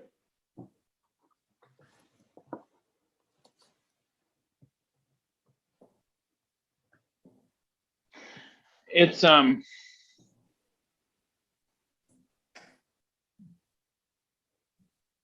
wait, I said right, but I actually, one more time, I want to get it right. It's just doors. Those doors, I know, I'm hung up on a small thing, but and I get the idea that it's harder to say exact, but one of the middle, number 2 is the one that's visible in the plan. Is that right?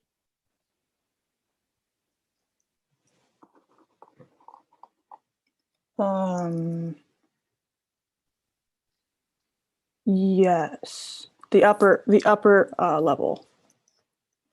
Right. And where is that in the plan? Where the blue marks are? You can't see that in the plan because those are below this space.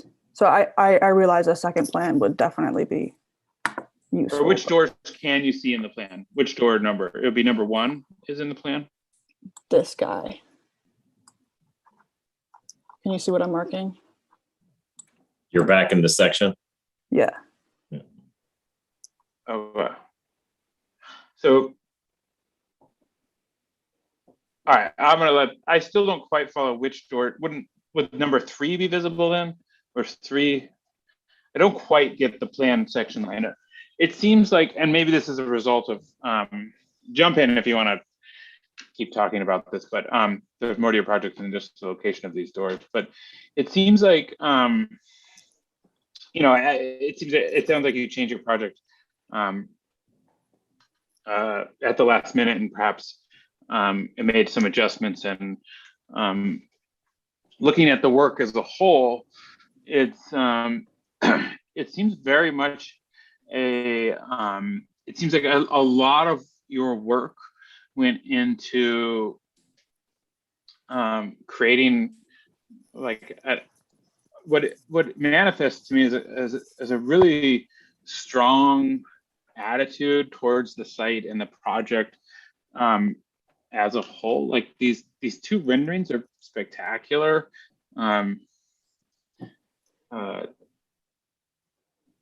These 2, they're really dramatic, right? Like, and really carefully developed. If you zoom in on those, they're like light and shadow and tone and texture, and they seem really calibrated. Like it's clearly like they align to each other. There's a clear center to them, and if I were drawing like a straight line down the middle, there seems to be a careful calibration of like this axis that is toggled left right in the upper one, and these kind of slippages that happen, and the lines that run across, and like we're getting these kind of glimpses of air here and then air to the side, and there's also kind of this foreboding darkness to the left and right, that makes you wonder what happens even farther to the left and around here, and this super dramatic below, the super dramatic staircase to the view that like crops out all of the like scenery, you know, like this supposedly majestic site, you know, is completely eliminated from this. And you just kind of imagine being on this path and like drawn up into this sort of like, I don't know, like lighthouse, but something that looks like a memorial to something. And it has a kind of, and this is reinforced in the plans. Like it looks like this kind of, the whole project is one big liminal space. And in that your, it's like, it's even kind of hard to orient, maybe purposefully, like looking at the section, there's a careful erasure of, like it's very clear from steps and floors and trees, the scale, but then like beyond these few things, it becomes very hard to tell, like, to register like depth and doorways, like all the features, even by making these sliding doors. And I could say the same thing about the plan. It's this kind of like erasure of the elements we normally use to register scale or convention, right? Like doors and windows and even people, and same thing in the perspectives, and makes the whole project very, like, again, sculptural. And it seems very sensible, like this like primary axis and with kind of wings of various forms, angled and tilting, and then some like reference to the Salk Institute or something or other, right? But then throughout, it's almost like studiously, just even in the graphics used for the landscape and the building, this kind of like, I'm not even quite sure how to characterize it, but it's a really strong sensibility that this would be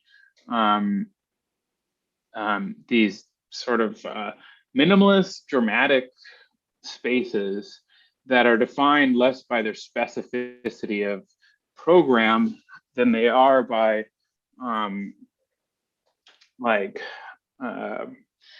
their then they're like the kind of the grand views and kind of grand axis and large gestures and so on and so on. What seems, I think what's missing, of course, is the specificity of architecture, like in as like the conventions. I think you can do both, like this rejection of the sliding doors and the kind of crisscross rooms and so forth. The ambition here is to be able to create this, these works that are both sculpture and architecture at the same time. And this is, I think, the ambition you strive for, to be able to erase some of what we expect of conventions, and which allows for these dramatic moments that you're showing in the rendering, but also to develop it without abandoning the conventions altogether of drawing and legibility and drawing conventions from Poche to like specificity, putting toilets in and things like that. And anyway, I see this as very like very strong in developing a sensibility and attitude toward the site, but often at the expense of or the kind of just a little bit of ignoring the architecture's convention and drawing. And it reads much more as the plans, and it seems like you privilege the sensibilities and graphics of the plan. And that is actually, sometimes it's harder to do that if there's a consistency to it. But along the way, perhaps allow for, try to work with, the thing I would encourage is to try and work with convention to subvert it rather than kind of rejecting it as in favor of your own sensibility. The two, I'm not being the most articulate here, but the two can work together really effectively, and that's the ambition. And it doesn't have to be that, again, you don't have to eliminate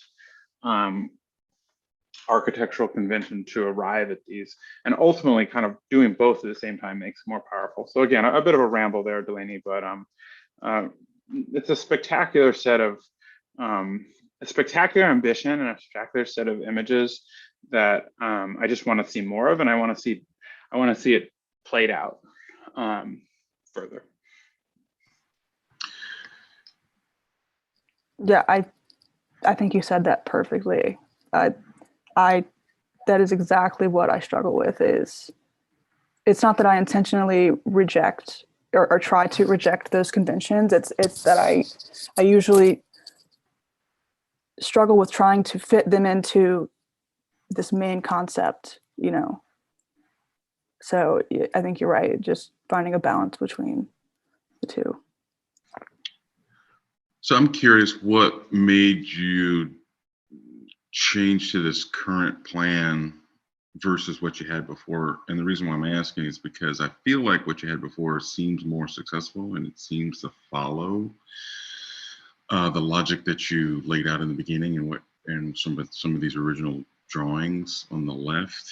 And I agree that the renderings are strong. I think I'm glad Andrew brought in the old plan, because I think I almost feel like your project kind of needs to go back a step and then reapproach the plan that you presented today, in that the project is very symmetrical and it's organized about an axis. And when I was at Tulane, I was told you always monkey with the symmetry. So I guess one prescriptive approach might be to sort of take what you have on one side of your stairway and keep it what you had, and then take what you have on your current plan and keep that on the other side, and see if that begins to give you some kind of interesting relationships that are going to go on. I think first and foremost, you're going to have something different happening on each side.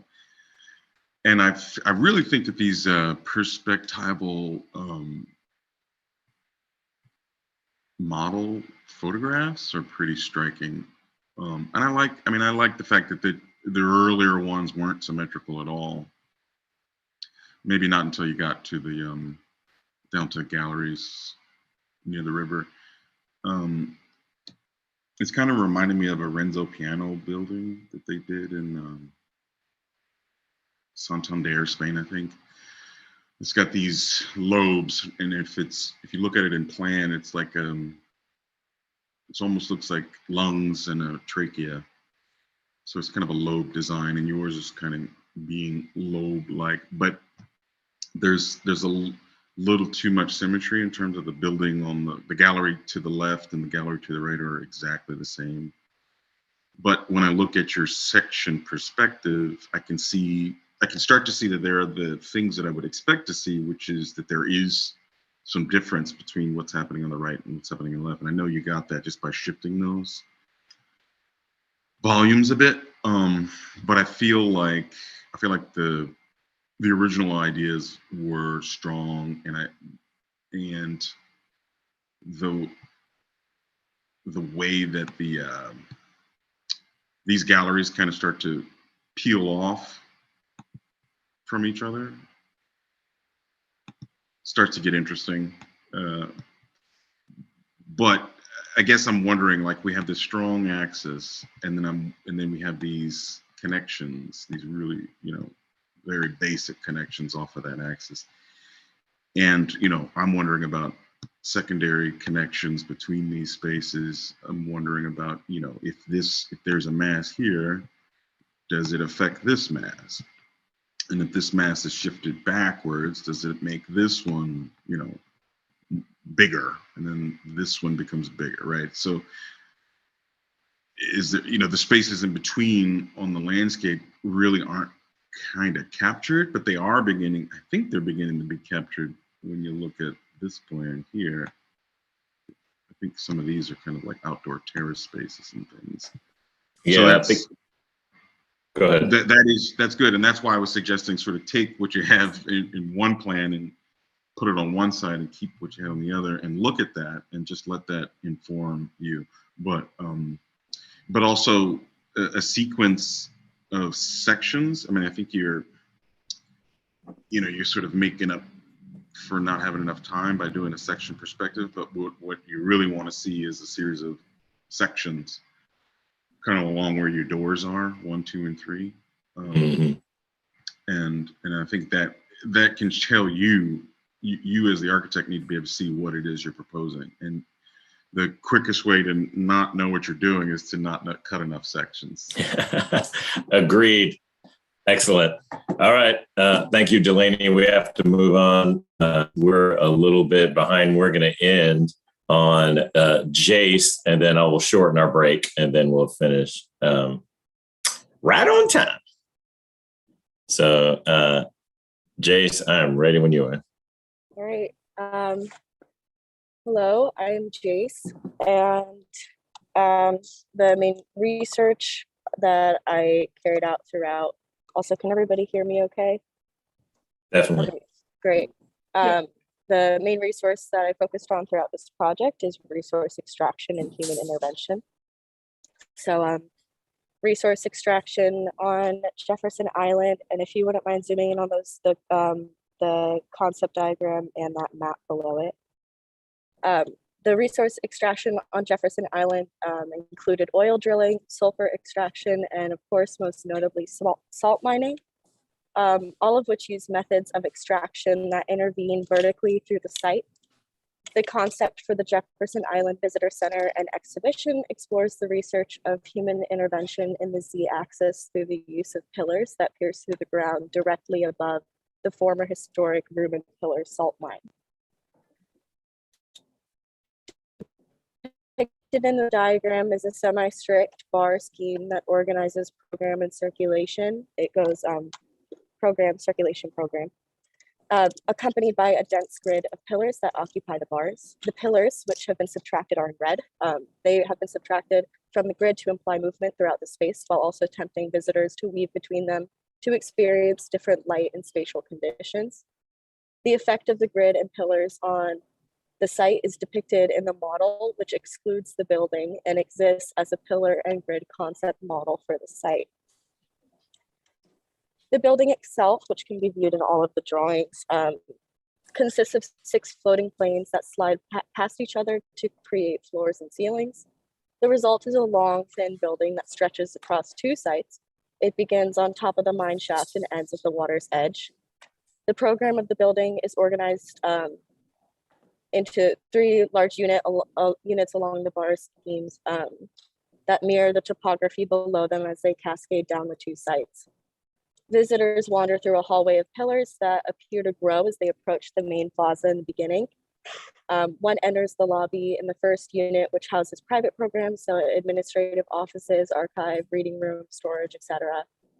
The second unit, which is entered via stairs or an elevator at the end of the first unit, houses the public exhibition space.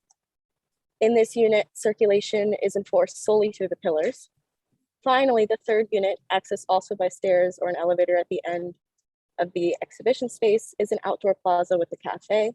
Voids created by the pillars provide space for cafe seating and viewing areas. The entire building is held up by the pillars, which puncture through the floors to influence the space within, but never manage to pierce the ceilings. The effect of the pillars in the building is depicted in the section drawing and perspective renders. The section is cut directly through the middle of the building and looks west.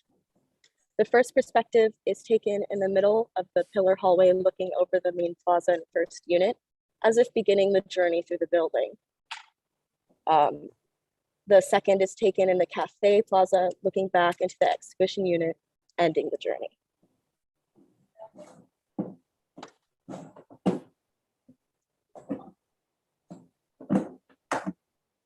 I almost had trouble keeping up. Oh, I'm sorry. I was just so excited. They look wooden-like or almost like a red marble or something. Can you just say a little bit about your intention around materials?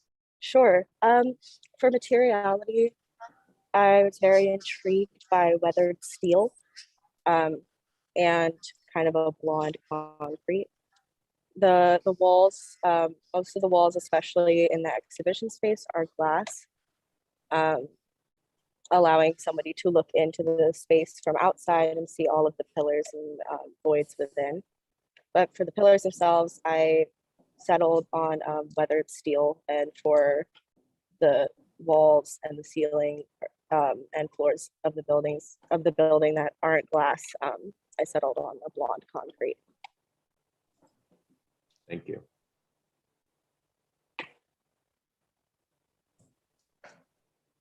I'm not even sure if I'm allowed to say it, Jace, but I feel like there's 2 missed opportunities in that section and your concept model, which for some reason didn't make it to the final presentation.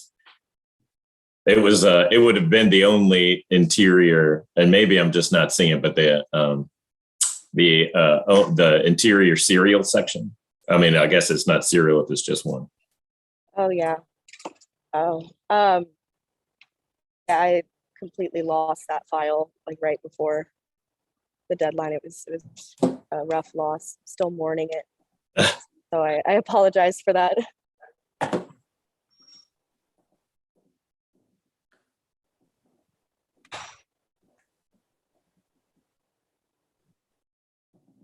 It's in, and this is I feel like, it's in the mid review board. Oh, I can't move it though for some reason. Oh God. I can try to move it.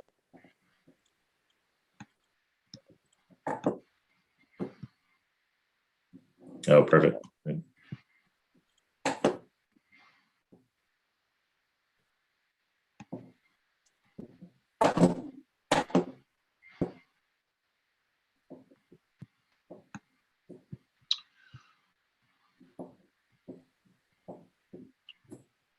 I'll say that I have been waiting to see a kind of a project that that took some ideas from the inside of those mines. Although the question of sort of what these columns are made of and kind of what they look like changes that a bit. Since it doesn't really reference salt, but it does reference kind of this idea of this massive weight above you. So that's where I'm kind of a little lost on this, is because there's like these columns, but they sort of don't reference they sort of ignore almost the roof that they're supporting. I mean, I guess they don't really ignore it, but they're either they're not made of the same thing, like the roof itself is not made of the same as the columns, and nor is the floor, and so that the columns become like the whole thing, the whole idea. And I guess I wonder if that was your intention, or is there a need for them to connect both to the landscape and to the roof above, or to the floor, or is there is it intended? The reason why I'm asking all that is because this section here looks really interesting. Not the section, this model right here. I just putting a square around it. Mm-hmm. Because to me it's really interesting, because it's the columns can be registered and they don't have to be there. So there can be openings in the ceiling, there can be openings in the floor. So to me, the project could be, if it's all in on columns, I guess I'm losing it where I'm seeing in the building where that is happening. And I guess maybe it still is. It's just not visible in the sections where those penetrations are happening. Yeah, it's a site, like the grid that sits on the site. So it's layered in order to follow the topography. But in the drawings and in the concept, it's just like a flat, straight grid of pillars. Yeah, I think you got to stick with I think that's very compelling what you have in your process models and stuff, and I think your final building has to hold on to those ideas visually, I think. And then you know, maybe it's there's columns that are missing. Maybe there's like I think it's a Frank Lloyd Wright move where you kind of just eliminate the ceiling right above the column. Actually, that's I forget the architect out in Phoenix, but there's the Phoenix Library does that, where the columns, these massive columns. Will Bruder. Yeah, the Desert Shaman, Will Bruder. So you got this beautiful columns, but then right where they would be most massively connected to the roof, it's completely dissolved. And I think layering in some of those ideas into this project and then making sure they're visibly referential is pretty key. I mean, I think somehow that, and maybe it was never part of the project, but I think it could be, because I'm sort of picking it up from visually from some of the models. Yeah, I think there's this organization of the models that I find compelling too, and maybe because in plan, like what is on screen right now, the kind of wander through is haphazard almost. Although I'm sure you planned it carefully so it works for your program. But so maybe then in the section you were looking for some order, so you create this. If you look at the section, you create this like datum here, and then there's a next layer and a next layer. But I'm not totally sure what that's about, except for kind of maybe abstractly registering that you're going down the hill. And I kind of almost want it to be as deconstructivist or not controlled as your models are, meaning, maybe the columns just ignore the roof and go through it sometimes. Maybe they're not as tall as the roof and sometimes stop short of it by 4 feet and don't even connect, right? So I'm not sure what the levels organizing the project add, besides creating, somewhat organized interior spaces, which I recognize, you're trying to do in the sense that you're creating a building and making some architecture. But anyway, I think it could be just as strong if that disorganization, if the columns could be a little bit more freed to just be what they are, and then the building has to organize itself. Any organization you want has to happen from the wall, the kind of glass walls that you're inserting into the thing. Oh.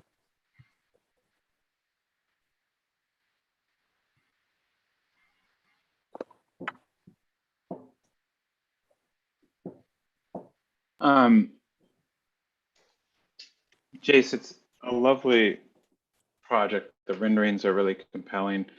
And somehow even just some of the things that you didn't talk about a lot, but the materiality of the columns, the ground, the relationship between the ground and the ceiling and the sky, and the horizon line. Your like that rendering that's currently at the center. It's really compelling. I can imagine this being, on one day being a kind of fun play space with kids running around, and then at other times being a really somber space where, a place of reflection or whatever else. There's a nice amount of abstraction to it that there's a restraint in some of these views that allows for this to be a place where that's not too prescriptive about exactly what happens there, and allows for your view through the rendering, but also kind of us to imagine a variety of scenarios. That sort of stands in contrast, that kind of like the possibilities of those spaces stand a little bit in contrast into, like, as has been stated before, is the specificity of the locations of the columns, where like there's an overall irregular distribution of them, or sort of shuffling them that is very consistent, and of course sets up, like in plan, as has been pointed out, Pam, plan, that it creates, like, where I forget who drew the squiggle, red squiggle line, but certainly like there's a lot of moments there where the columns, to maintain the consistency of the column patterning starts to set up a confrontation with circulation, or, you know, sometimes you want bigger open spaces like this. It might make perhaps more sense if if that was one open area, that you kind of filtered through the columns into a bigger open space, right? Like, and the kind of the totalizing of the column field inhibits like the possibility of, again, sort of filtering into a more open space, or even just having bigger open spaces. And in situations like that, it's really tough because you have this logic that when you break it, you lose the consistency of the field and of the idea. But those are great moments of for architecture, because that the conflict between an idea about a sort of totally distributed field of columns that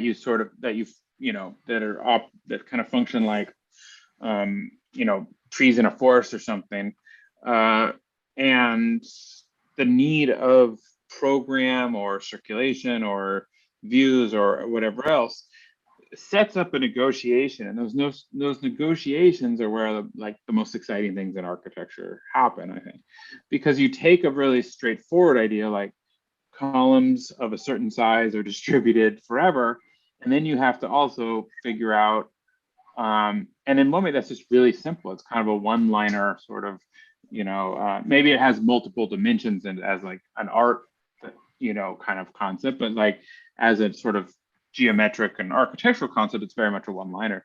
And so that negotiation, like those smaller moves start to change, the pieces start to change the whole. And I don't have an exact solution, but like the approach I would recommend here. And again, with keeping in mind, you've only worked on these projects for such a short time, and it's really accomplished drawings. And I still just want to know how you even drew those trees. How did you draw those trees? The trees in the background. Yeah, can we zoom in on those? Yeah, Professor Norman gave us a lovely rhino file full of trees, so I hatched them.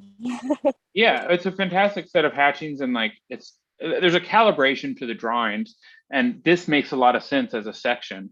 And then there's just moments in plan where it seems like it doesn't. You're just forced to maintain the continuity of the columns. And what I'd suggest is like just start experimenting, like allow sometimes circulation to win and see what happens. And the first time circulation wins, when you have this really powerful guiding idea of the column, is just like, okay, you broke the idea. But what might happen is like, you might start to find other structures, rather than just composition and kind of even distribution. And I don't know exactly what those are, and it'd be a little bit, it might be a little early to speculate, but just experiment. What happens if what if there's no columns here, and that might set up a kind of, maybe there's a gradient where the columns go from, or maybe there's a gradient where they go from high density to low density, or maybe the columns behave like, you start thinking of them as something, they look very evenly distributed. It's kind of like the natural gas law. And there's plenty of gas-based examples I'd be happy to give, but maybe if they're like electrons in a field or something, or and there's a magnet, or soap bubbles and you drop, or whatever, pepper on the surface of water and you drop soap. I don't know, I saw some video recently about that. But like there starts to be a kind of logic of other forces at play, or other systems, again, of organization that start to, again, negotiate between needs of program, needs of view, needs of this, that, and the columns themselves. Maybe the columns stay where they are, but then they're in section. Where's the section? In section, they follow a datum and they go above up here. I mean, maybe this level goes down. Right now it's at the top, but maybe the level is like, the roof level is here, and the ground level, let me make this go bigger. Like the roof is there, it just shifts down, and the ground is there. So you're always like in a tree fort, kind of, you know, like, and the columns like break and you see them in the floor and you see them above, you know, and that's just, or they bend, or they are like, there's these tubes that, you know, slice through them that are structural, or whatever else, you know.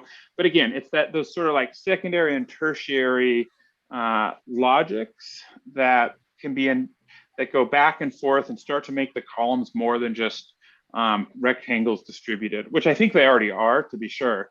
You can tell by the renderings, you can tell by this section, they're doing a lot. But the next step would be to start use the drawings and your kind of very like sophisticated, you know, your proficiency with drawing, with plan, section, axon. Just start testing those conditions, and don't worry if the first one is, you know, doesn't solve the problem. Just let the drawings keep being the site of study, and other logics will start to bubble up. Again, I'm taking time away from our break, no doubt here, but the letting go, and then you can always revisit the like totalizing logic of the field will typically open up surprising opportunities. You know, it's out there to be discovered. And so it's a great setup for that.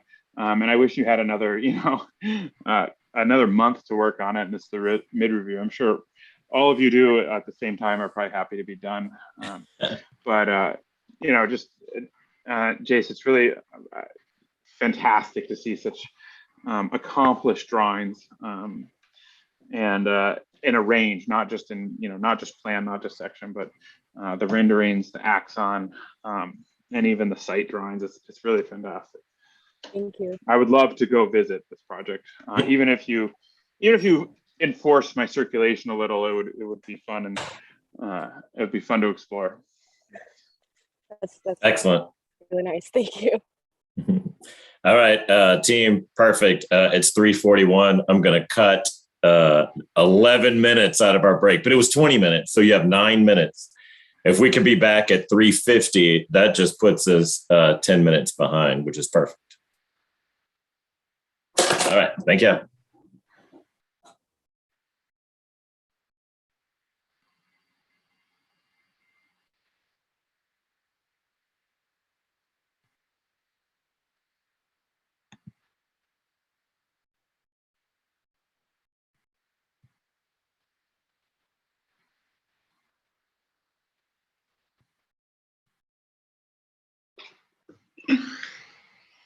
Oh, Lord Jesus.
All right, team, I'm ready when y'all are, if everyone is back-ish.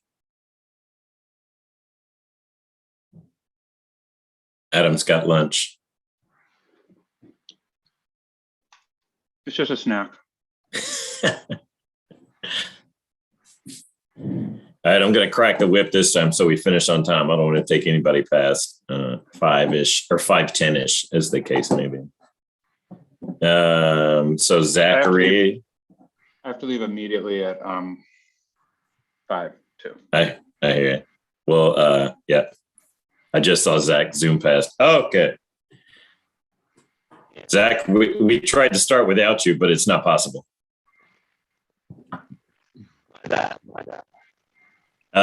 You've got that crickety sound again. You might need to just use you were just static. Is this better? Oh, way better. All right. Oh, wait. That's very loud for other people. All right. Cool. All right. Hello, my name is Zachary Rich, and this project explores the programmatic elements which exist between the water's edge, peninsula, and Old Salt Mine. The element being explored is the old railway, which was constructed to connect the salt mine to the industrial hub that was Lake Peninsula. The plan engages the railway in an unexpected manner, while being cautious not to impose the building onto the landscape, just as the mining and drilling operations did during the mid-1900s. The solution was to embed this building into the landscape and use the railway to serve as both a guiding tool for the building's orientation and a focal point for the interior programmatic spaces. Intervention began with designing in section and breaking up a continuous bar scheme into two parts to serve program in one and circulation and support in the other. Light wells establish a variation to the rectilinear elements of my bar scheme, while also calling back to the numerous air shafts which were constructed in conjunction with the oil drilling that took place on the lake. One element of the building is the video presentation area, which sits as the lowest point of the building, excavated from the building's bottom floor. Serving as one of the only breaks to the bar scheme, the video presentation area is both oriented to the railway above and emphasized as a triple height space, encouraging visitors to look up during a presentation and see the same artifact by which the building was designed around. The narrative established is one by which a visitor of Jefferson Island is able to slip into the landscape, only for the railroad, which stands alone above ground, to become a focal point for the building's design and change in ceiling height. Thank you.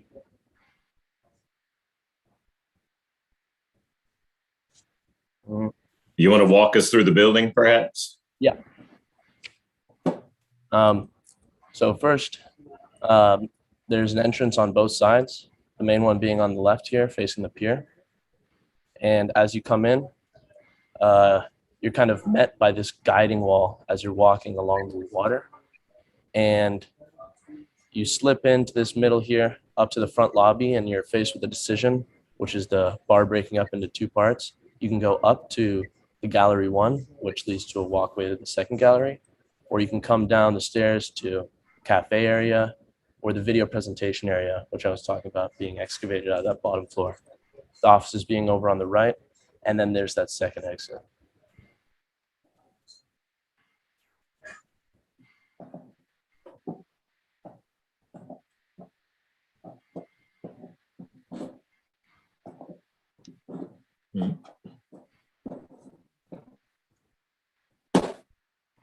Oops, I was drawing in the wrong one.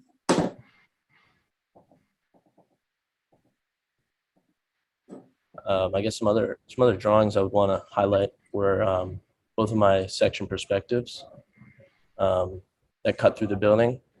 You can see the position here on my floor plans. Number one being closer to that second entrance, the second one being through that video presentation area. Here I wanted to highlight kind of that bar scheme, that same bar scheme I'm talking about, leading into that grand height space. And I think both of those do that very effectively. The one on the right, I chose to abstract the section perspective to include the railway, even though it wasn't in the cut. I feel like that definitely shows the relationship between that bottom space being the video presentation area and the railway above. And you start to get an idea of kind of all this program and being able to look at the railway from any position in a building. As you get closer to the middle, it starts to become a higher space. So, What are these things on the walls? where? Oh, those are bookcases. Because of my because it's cutting through the landscape, I wanted to emphasize the thickness of the walls being more than 1 foot. I made them 2 feet, and instead of having bookshelves kind of clutter up the important walkways, I decided to embed most of the bookcases and some of these workstations up on the top right here into the wall.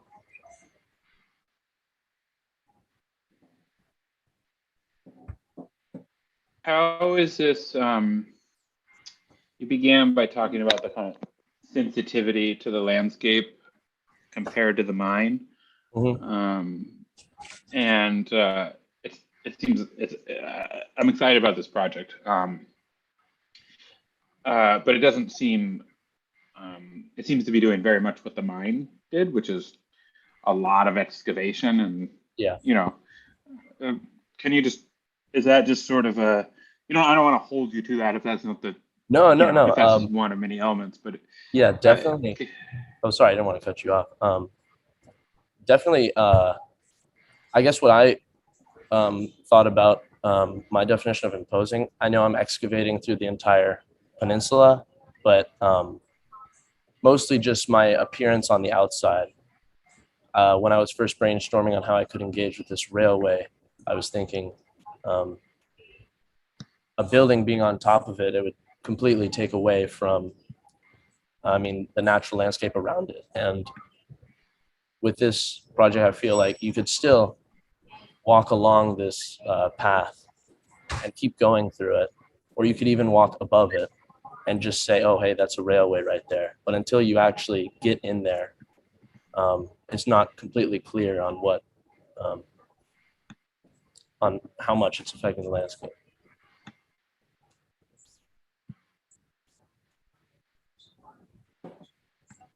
So in other words, it's a lot about preserving the railway as a kind of uninterrupted exterior.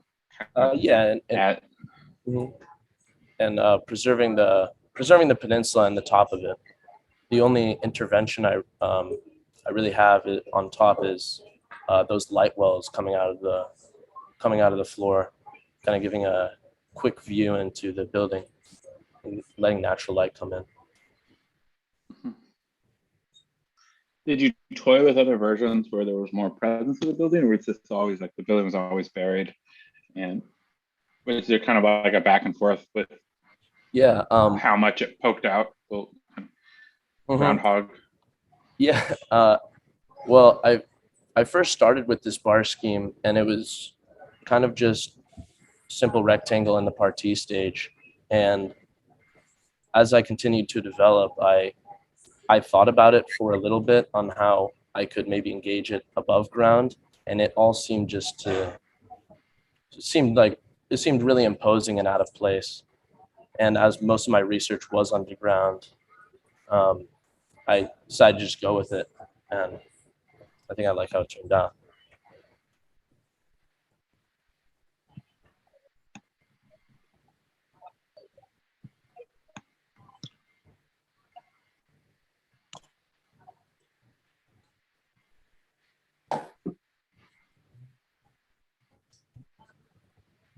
I think for me, it's first glance, I really like this project. I really, the renderings kind of sell me on, I guess this is kind of how I was conceiving the project is, somehow existing in the dome.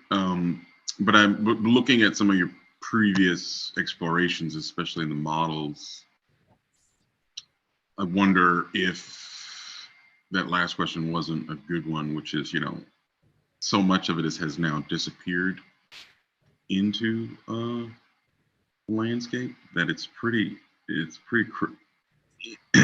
serious, right? I mean, it's not like moving that much earth in a place where we moved, Yeah. it's not light. It's not a light touch. That said, I mean, I think the renderings do a good job of explaining kind of the opportunities for experience, and then the opportunities for views are pretty exciting. That section is interesting because it's I guess the rail makes a skylight so you can look up through the rail. Yeah. Yeah. So that's interesting.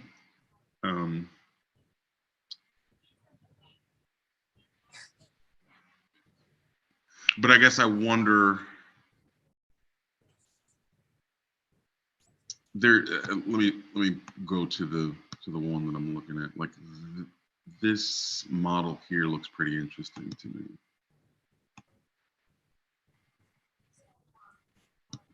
Sorry, my square is all over the place. Just because it can talk about, you can have a conversation about your building and your building, sort of in relation to a railroad,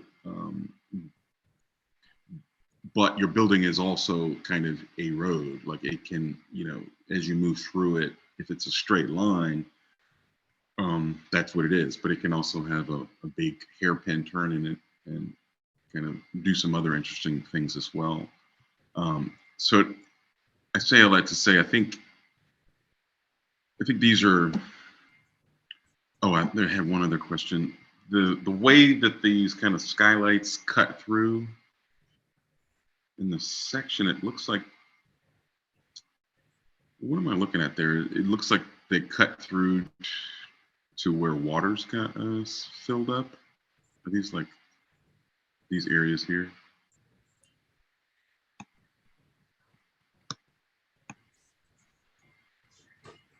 Yeah, that was the idea.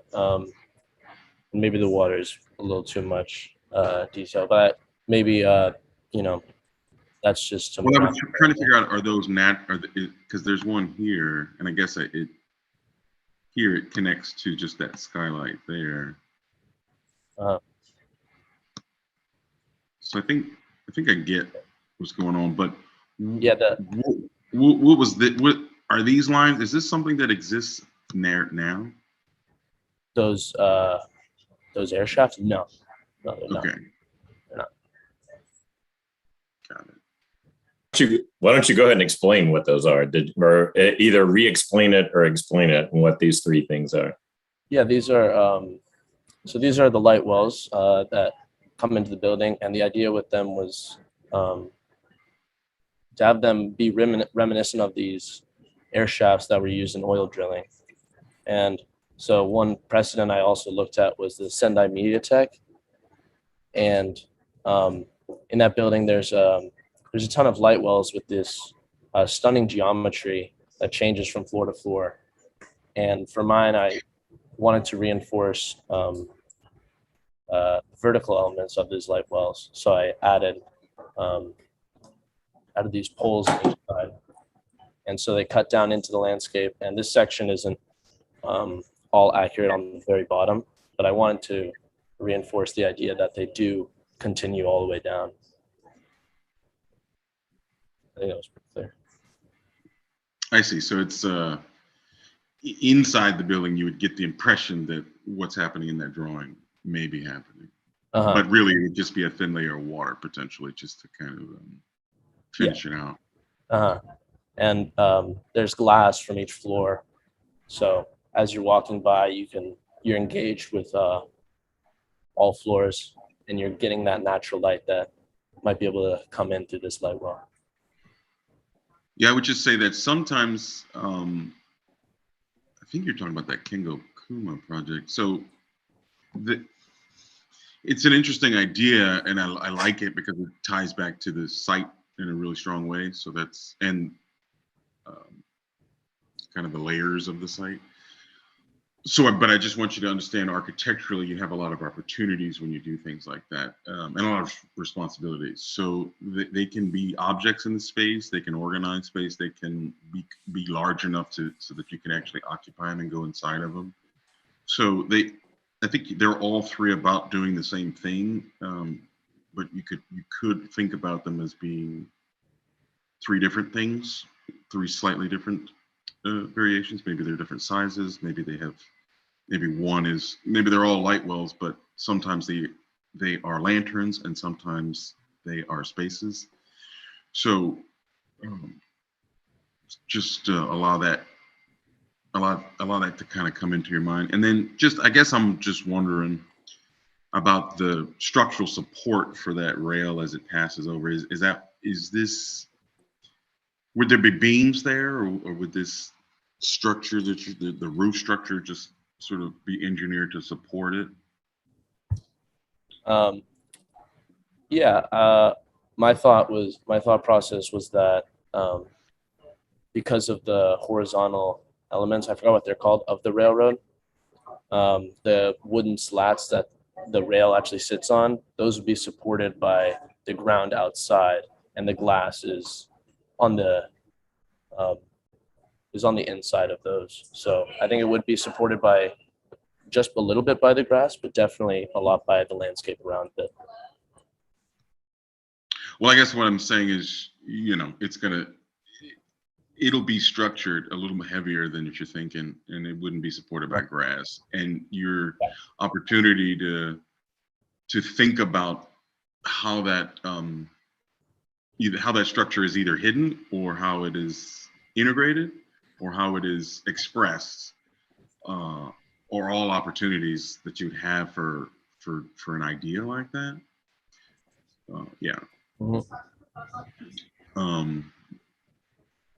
And if this were going to be the final result, then there would be a lot of hidden heroics. So, but that can be a lot of fun to think about. So, and it also looks like something's hanging from it. Is that the elevator hanging from it? Yeah, what is that? I've been wondering this whole time. It's the elevator? Yeah. That's a hoist cage, yeah. From the old. So the cage is attached to the wall. Yeah, well, it's hanging from the railroad tracks, right? Mm-hmm. From the cross ties. Or if it's hanging from the railroad tracks, then you need even bigger beams that we show. Yeah. Come on, Randy, it's second year. Sorry, man. All right, I'm gonna pick up and double down on everything you said, Randy.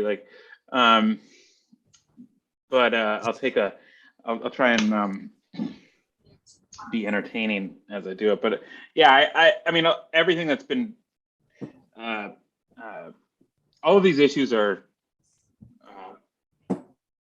the exact things I would point to and highlight, and I don't think I know it's second year, but Andrew, the gym no, I was just being funny.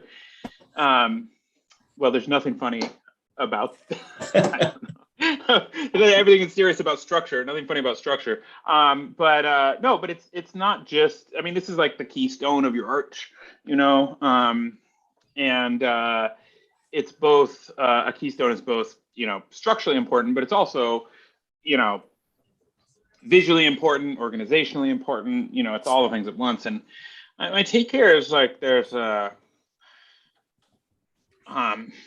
put this into emotional terms, which is always a bad idea, but it seems very timid. The whole project is very timid, and as it's been developed, and the ideas are really bold. Like, you're gonna do this massive excavation with these huge, like as Randy pointed out, relocate all this dirt and totally change the ecology of the site. And how do you, a lot of trees don't like having their roots removed, and there's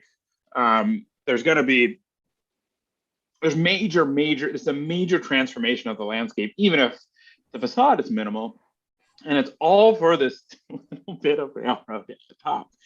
And I'm kind of all for that, but where I get uncomfortable, again, emotional terms, never a good way to approach a project, but Where I get uncomfortable is that it's again that it seems timid and that like you're trying to kind of apologize for these big moves through like these light wells. Like you're not going to get a lot of light from these little things, and that's not why there's the Sendai Media Tech. So you don't put those in to bring light into them.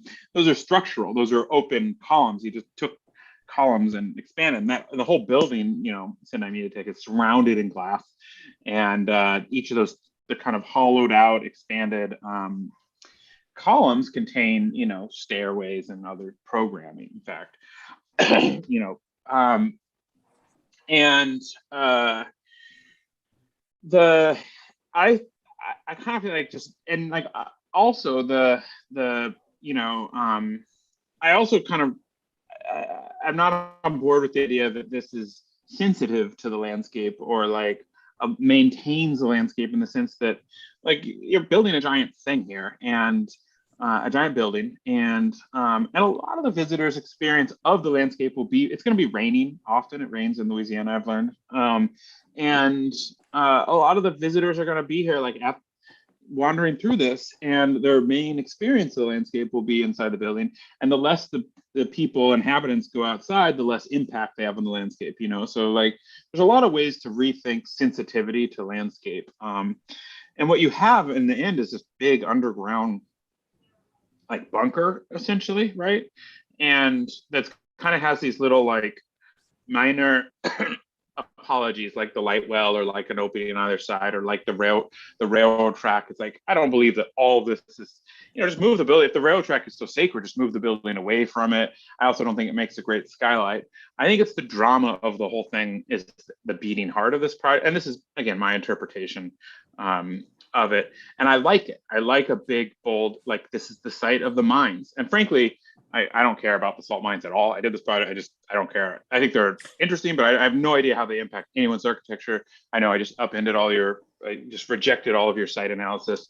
And in case you're wondering that, yes, that's exactly what I did. I just don't see it. It's like, I don't make the connection ever, except maybe in your project, where you could experience the salt mine as a, you know, as what it was like to be in there. And it could be a dark space, you know, and these light wells could be, rather than making them bring light, you know, have shafts, have chimneys, have, you know, have like kind of beacons or kind of, again, lighthouses or like, you know, these kind of moments where the building reaches out, you know, and rather than making them functional because they bring light, or like rather than resting on that, have them be visible, have them be the kind of like, what are those things that come off bugs, you know, like they're, you know, antennas or whatever, like they could be these kind of signs or registrations of what's underground. They could give drama to the inside, you know, and like, and sculpt the inside. It's like this massive poche and there's bookshelves in the wall, but like instead of bookshelves, like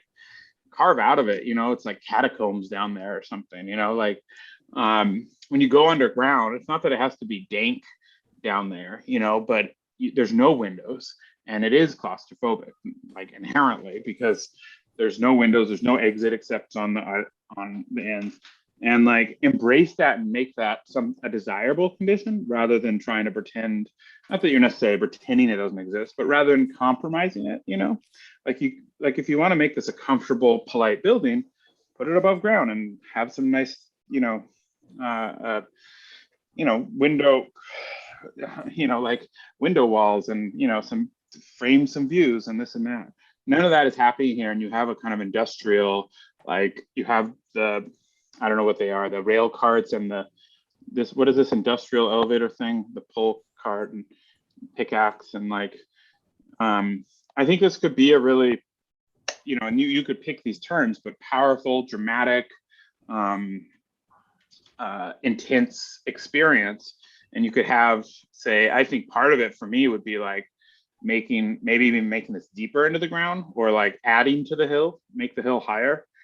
You know, you could even move the rail track up there, but like excavate the earth and push it to the top, you know, push it all up there and make the hill even more dramatic.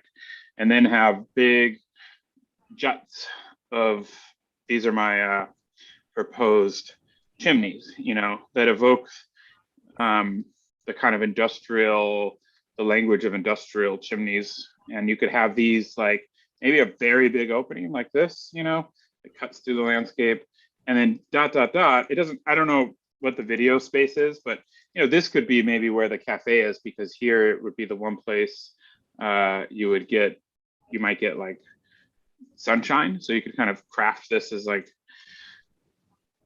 it's still going to be kind of a tunnel or a, you know, a kind of canyon or a whatever. You're still kind of in a mine shaft, but you could have you can even have you know, poor little tree in there or something like that. But then you have these moments where like you could disrupt the landscape. You could really exploit this, like, you know, this windowless space. You know, like you could have you know, moments where it reveals how far you are from the sky.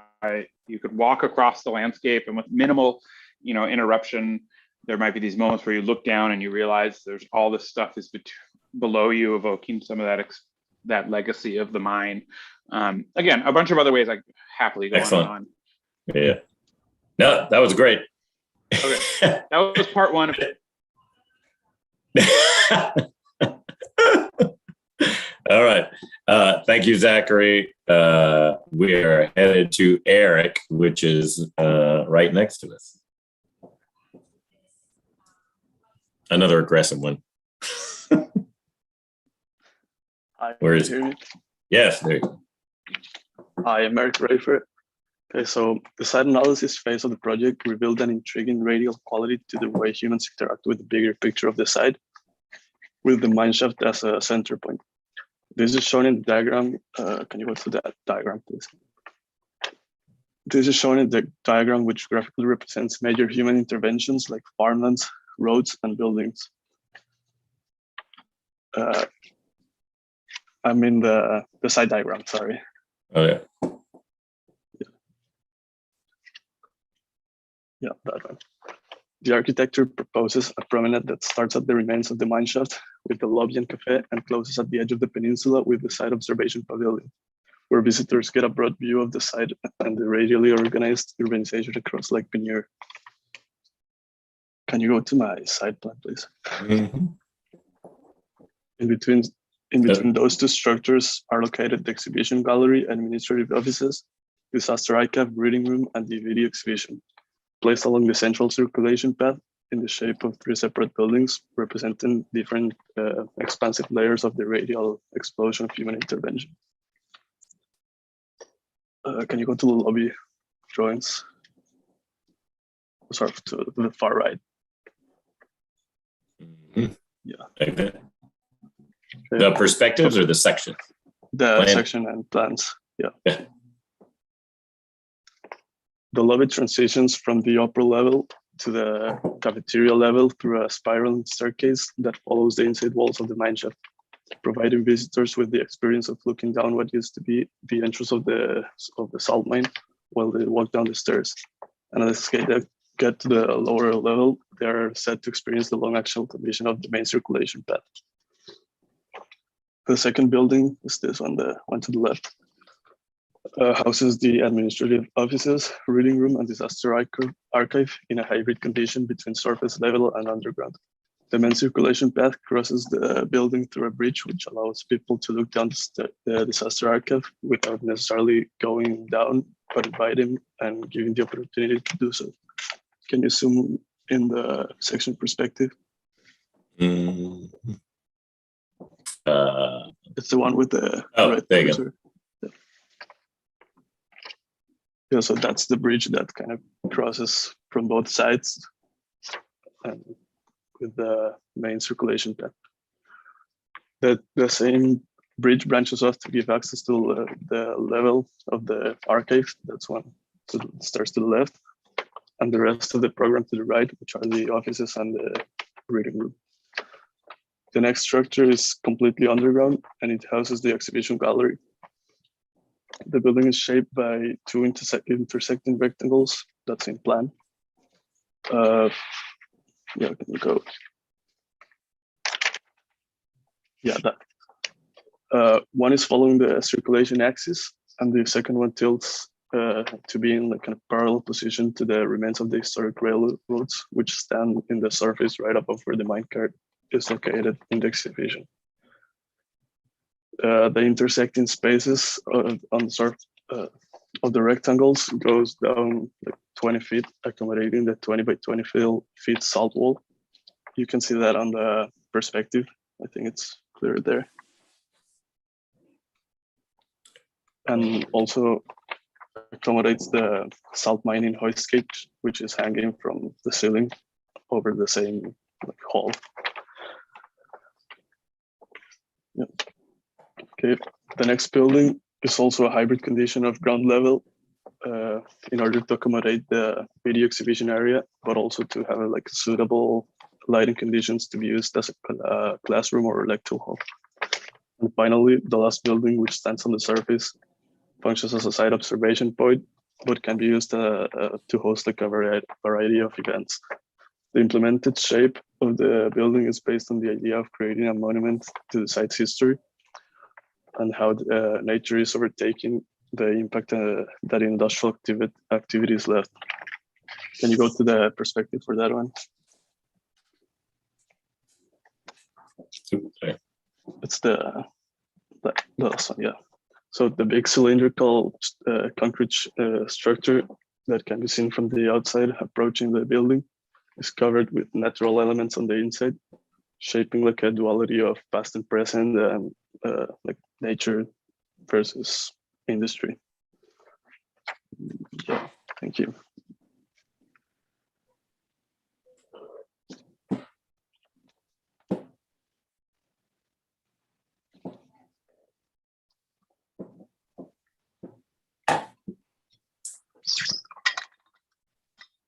You have to walk really far between these, right? Am I like go through a long time?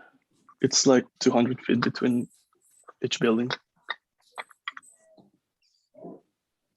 And what happens in those corridors? You're just sort of like in between.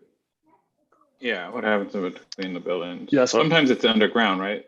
Like where the Nick's mouse is. It's a small part of it, but yeah, like only when approaching the middle building. But most of it, I was thinking of when we visited the site. We were guided in that direction. So I was thinking of like when someone visits the building, gets the same experience of exploring the site by itself. So most of it is actually on the surface or like almost on the surface.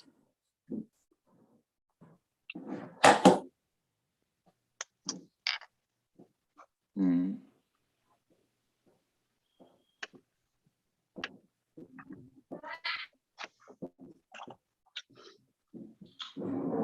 And why again spread it out so much? So I'm trying to represent like different layers of this expansion that happened around the mine shaft. So it starts at the lobby is placed right on top of where the mine shaft is, that like the remains, and it takes you all the way to the edge of the peninsula where you can like get the whole view of that radial quality of the site.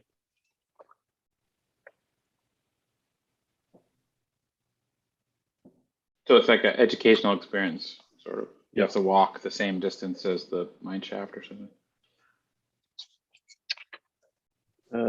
It's more like the ground zero of this explosion that surged from my research is that like the point, like the exact point where the lobby is now, and like the radial quality, you can perfectly like understand it when you're standing at the site observation, like the last pavilion.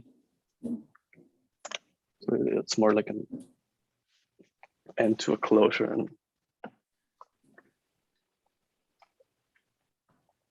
But you have to, if you work there and you work in one of those offices, you have to go outside to go to the bathroom and walk like 100 feet. There are bathrooms on most of them, I think. Oh, I see. They're down below here. Yeah. I mean, why not put like a little pagoda at the end of the peninsula for people who want to walk, and make it all one building, where the mine shaft was, like have markers, that are outdoor markers, like, because you have to have like a lot of extra plumbing and infrastructure. When an employee has to go, check something in another building, they have to like go outside and stuff. You have to have bathrooms in every building. Yeah, no, I feel like it's a powerful experience to the visitors. But I mean, like you could have like a viewing platform, instead of building 4, and it could be made of concrete and, have a kind of like, I don't disagree. It's powerful. I'm just wondering, like, what was it always 4 separate buildings, and it just seems like the building seems chopped into 4 pieces and then, like spread out. And it seems like there might be an opportunity to have the same drama or whatever of like have building 3 be an outdoor amphitheater and building 4, be a sculpture, field or something, like and then you could even do things that don't have the burdens of architecture, like having windows and plumbing, and you could be more sculptural with them, and you could have a giant pit in the ground, or a huge viewing tower that you walk up 100 feet to, or you could have a ton of freedom if you didn't have the burden of enclosure and air conditioning and even access, ADA access, like, or even just access period. And just when you look, there's many, when you chop up the building, one approach might be to like chop it up into when you chop it up, like buildings are made of multiple things, right? Like space, air conditioning, plumbing, like, and some of those things could exist in the main building site number 1, and some of those things could exist in the other sites. Again, like the plumbing all stays in number 1, but the grand, spaces can continue without, what I mean? Like there's a kind of even treatment, as if these are sort of like 4 independent buildings on, that operate on this axis. And I'm just kind of wondering how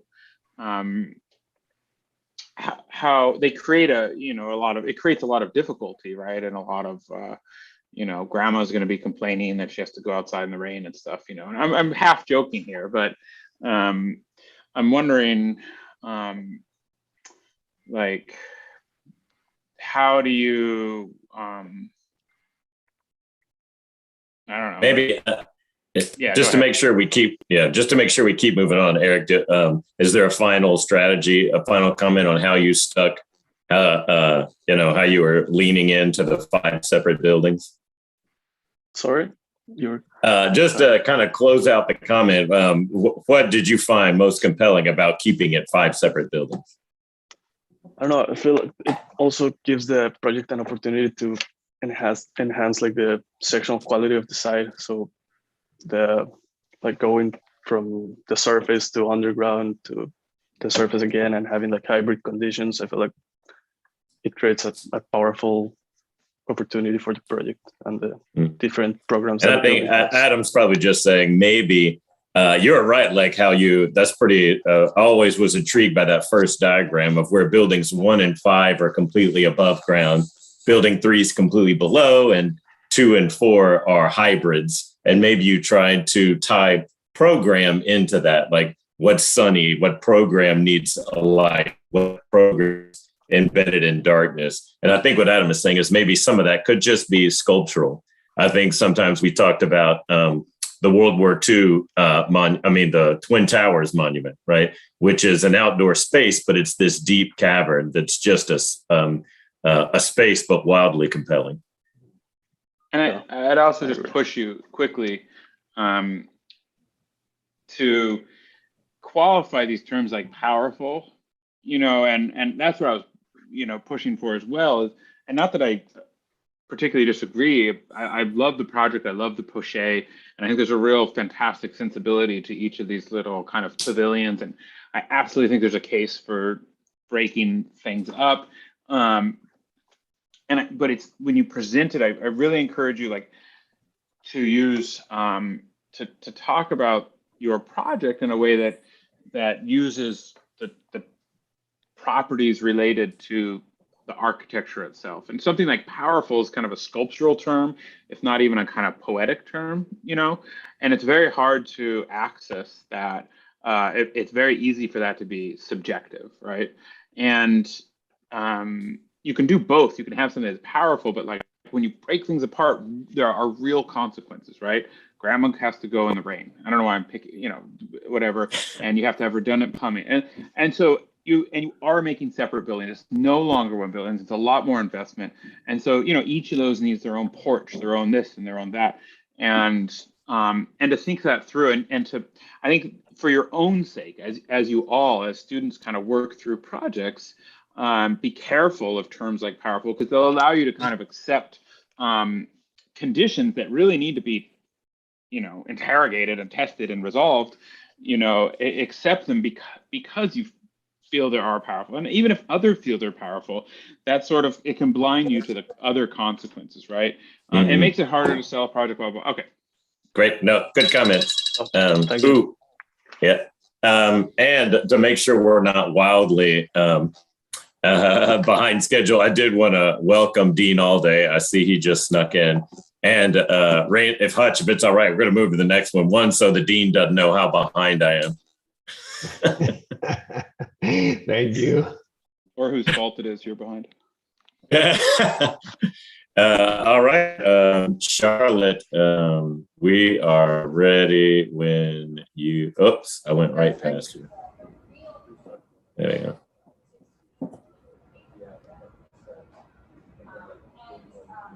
All right. Okay, can you hear me? Yes. Okay. Hello, my name's Charlotte Love. And throughout the studio's research of Jefferson Island, I grew particularly interested in the topography of the site. While the site is one of the highest points in Louisiana, I thought the most interesting part was the size and contours of the salt dome below. Throughout the project, I explored working with and against the topography to either reveal or hide the building, resulting in these peaks throughout the landscape.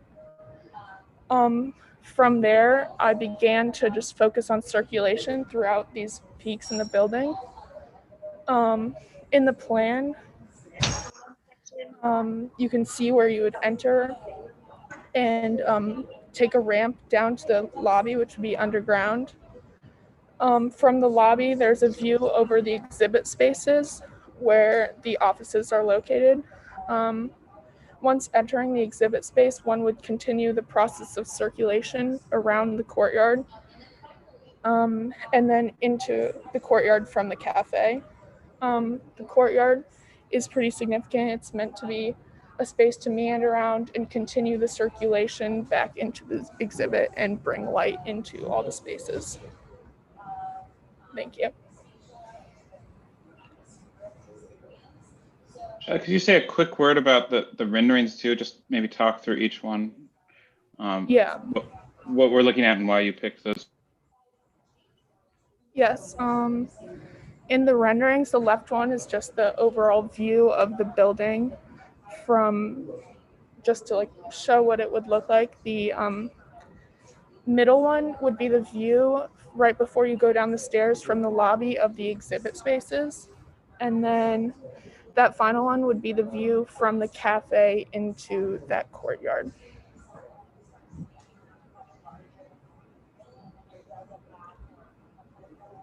And why those three views? Why, I mean, I guess maybe the first one makes the most sense, or it doesn't need explanation. It's the overview, but why the other two views? And what were special about those? I feel like the view from the top of the stairs, which would be the lobby into the exhibit space, just showed that the way those peaks and windows would look from inside, because they are pretty significant in the project, and it would be hard to tell without like these renderings, I think it shows like that triple height space and the way those windows and peaks like interacted with themselves. And then the courtyard, I think, just shows the courtyard and the view into the building, and just a nice view of the courtyard.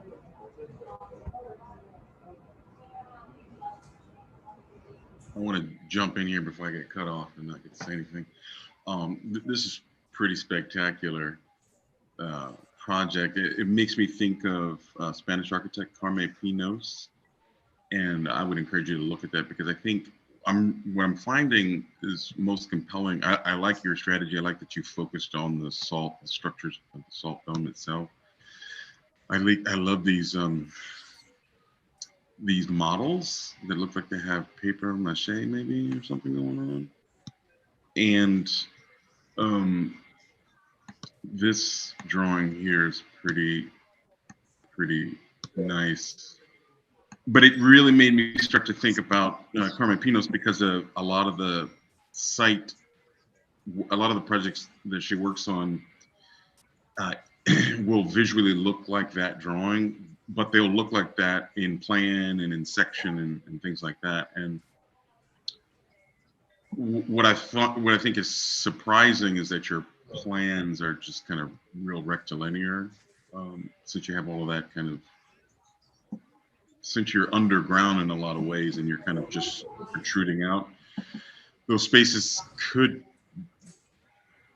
be a little freer. They could be more triangular. They can do all kinds of things. They don't have to be as regular as they're showing, so that somehow your plans, so that there would be a kind of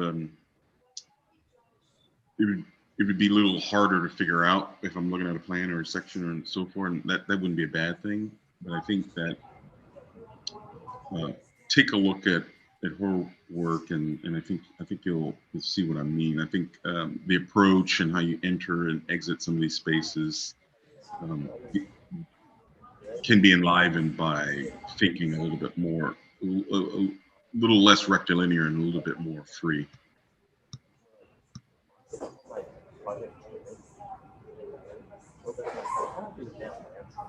Charlotte, do you have any comments on why they are so different, or why the site's so regularized? Plan. I agree. I think I just use them as kind of like we were saying, like as a rule. I think it was just like I was trying to, like, being underground, you could pretty much do whatever you wanted, I guess. So I was really just trying to like give myself a set of rules and just like use that to like help build those peaks and windows and see where I wanted those, I guess.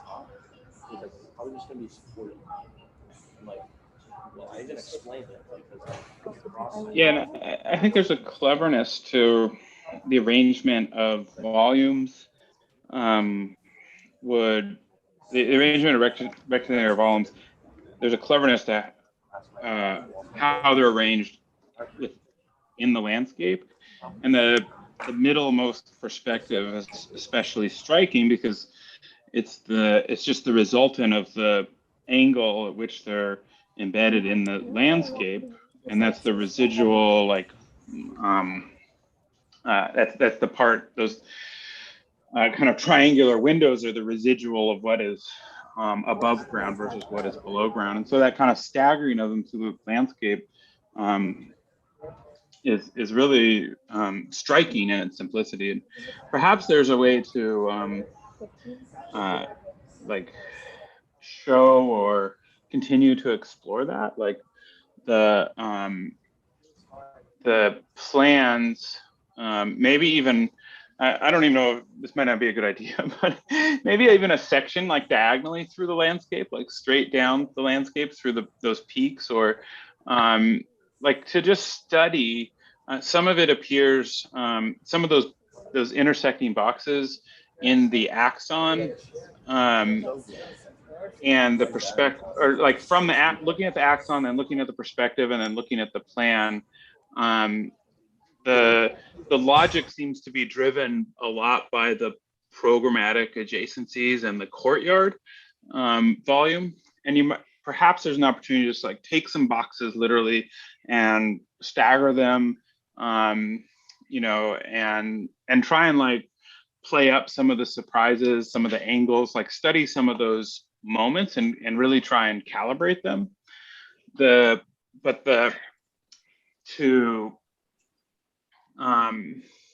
And let even that kind of cascade start to structure the logic of the project. That's very formal and abstract. That might be a very formal and abstract approach, but it seems like the project is fantastically well resolved, and like many of the prior projects, and the renderings are really convincing. And this might be, I guess what I'm saying is, this might be a moment to go back to those original massings and test alternative configurations to test how some of these volumes might have,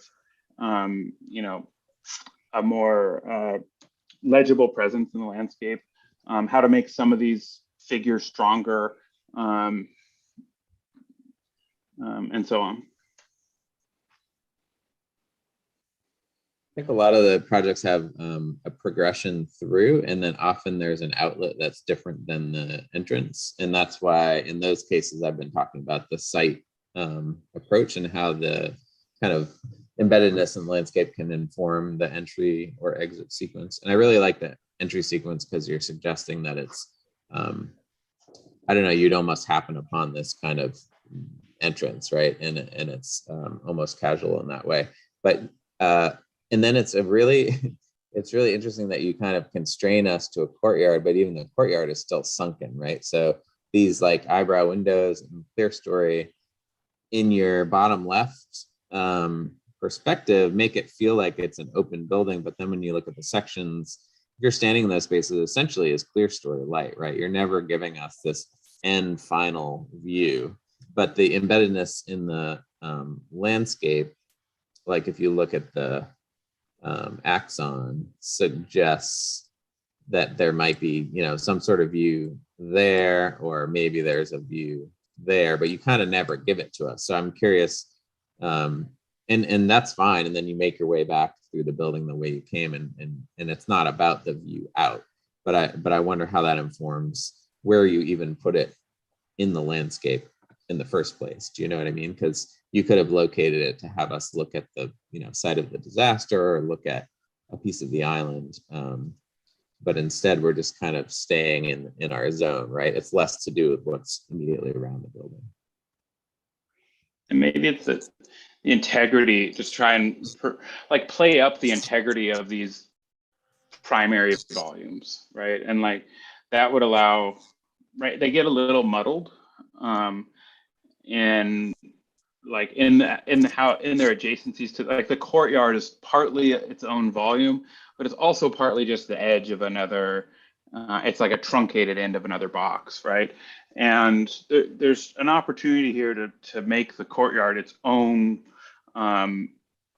carved out space in the ground, and have, similar to some of the other projects, have a more legible collision with other boxes. One strategy, of course, is to rotate, like have the courtyard have one orientation, all the other boxes have a slightly different orientation. Another strategy might be material distinction. So, there's the sunken courtyard is concrete and everything else has a wood interior, and that collision would give you an opportunity to play with the edges. Another strategy might be to look at that section and the kind of what's puncturing into what. But then those collisions really become events. Each space has its own identity, and the thresholds between them are, if more purposeful, could maybe do more work than they're doing now. But again, it's a fantastic project, and really accomplished, as have many of the others been. Oh, Charlotte. It's really, I can only reinforce some of the things that have been said. It's interesting because it's not an easy project. It has not like a kind of simple scheme. It's not easy to make a quick diagram of what you are doing, and that's interesting. Picking up with some of the comments. the sunken courtyard. I would love to see what does it want to be, because it seems like a little garden in the middle of a house block with some greenery, and it's either I can imagine like it's a sunken piece of the mountain if you want, no, with planted stuff, and suddenly you go around inside the building, and you go around a piece of the mountain that you have manipulated, as opposed to the center of a neighborhood garden, no, or whatever character you want. But it's a little bit made by default, but it's just a detail. Perhaps some of the things that are most interesting is and it has been told by Nick, is the entrance. I think it's very smart to go from a low point of the mountain to a lower point, as opposed to go from high to very low. So that's very good. I wonder if this ramp could be a little bit more generous and be more as a space. I can imagine this in this promenade, things that are happening, no? Kids that are arriving here in a group, and the instructor, the teacher holds them in the ramp. They are going down in the ramp, and they arrive here, and he can give some explanations here in the ramp, whatever. They can enter the building. Then they have another moment that is the stair, and the stair maybe could be like more generous and separate the circulation from these service offices, whatever, to the most public thing, no? And this, I don't know if you can see these bad drawings that I'm doing, and then it arrives to this space that it might have some natural light coming from one of the eyebrow things, no? So it becomes kind of amphitheater here, and then another generous last group of, so all the building has places that you can inhabit in different ways and have groups of people and everything. No, I find that is just, you could just push this idea of the walk around, no, because you are then walk around this space, then you go around the building, around the courtyard, no, and enter one or the other, enter the other. So it's all about moving inside the ground somehow, no, which I find very, very, very interesting. And I totally agree with Randy's recall of Karma Pinot's and the architecture of this kind of complex architecture that is not really easy to be perceived, no? And I wonder if your eyebrows could be a little bit more clear going up, perhaps in some cases, so you are sure that you get the light more clearly, no? And maybe an eyebrow for the stair, for this stair to have natural light here. Just maybe, I don't know, but maybe being a little bit more stronger in this, because you are folding back against the all your roofs are against the mountain, let's say, no, which is not the safest thing, because you are receiving the water that is going down the hill, and then you are sending it back to your building. So once you have lost that battle, you just may play stronger for that, no? For instance, but I find this project interesting in the lack of obvious solution and this kind of hustle into something that is not that you cannot predetermine in advance through a kind of easy, simple scheme. Well done. Excellent. All right, Charlotte, did I mute you? And can you unmute yourself? Zach was being so loud in the background. Excellent. Yeah, thank you. Excellent. All right. Thank you all for your patience. We're going to move to the last one, and I will keep you 9 minutes after. So Zainab, when you are ready. Hello, can you guys hear me all right? Can you hear me?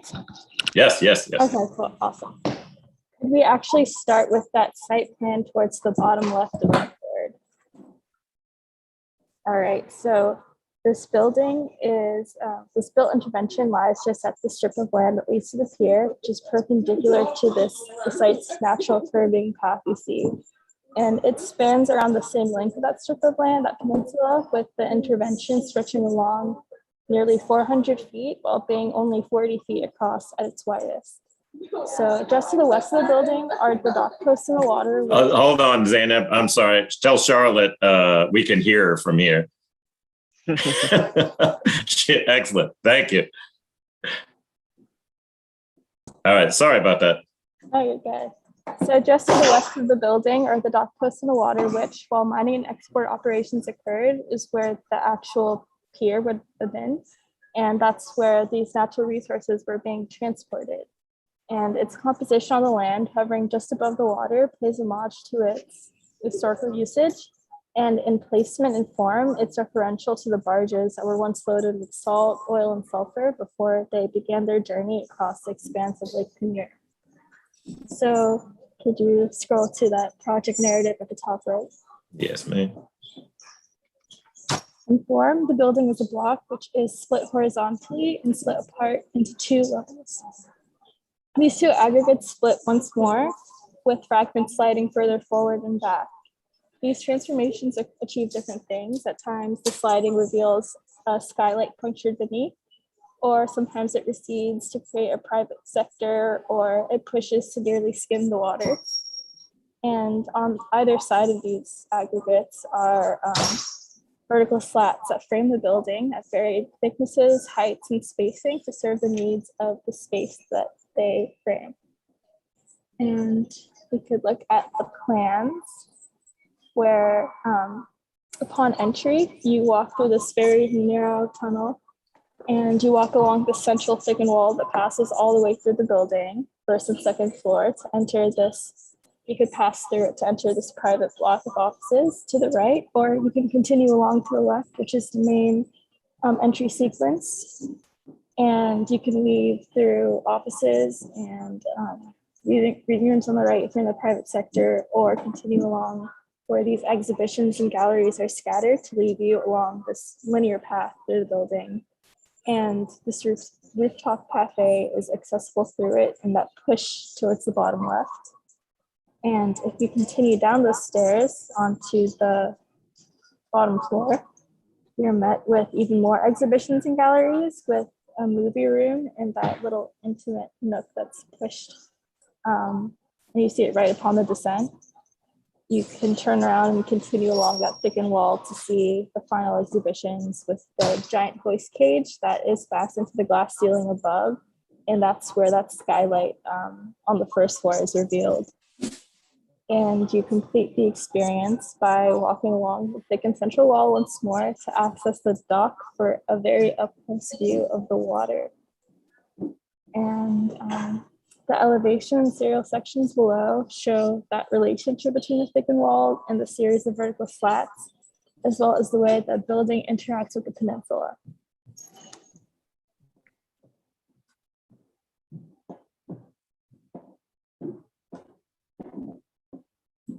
Did you want to talk about your serial sections? Yeah, I said a thing or two about them, but you could really see the way that the slats interact with that thickened wall. Oh God, I was on the one above it. I'm sorry. I was on the elevation. I did not get, that was my fault. All good.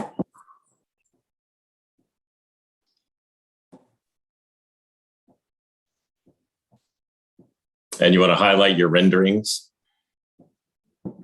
I'm sure. So from top to bottom, this first perspective is the view of those offices where you have this narrow hallway. It's still ADA accessible, and glass sheets are what separate each office from each other. So it isn't as constrained since it's already a very narrow walkway. And it's a little out of order, but the second perspective actually shows the first entry sequence. That's the lobby, the reception desk, where just further past that is that salt model that you see. And the last one is the bottom floor, where you see the view of the hoist cage with that skylight that's punctured all the way through the building.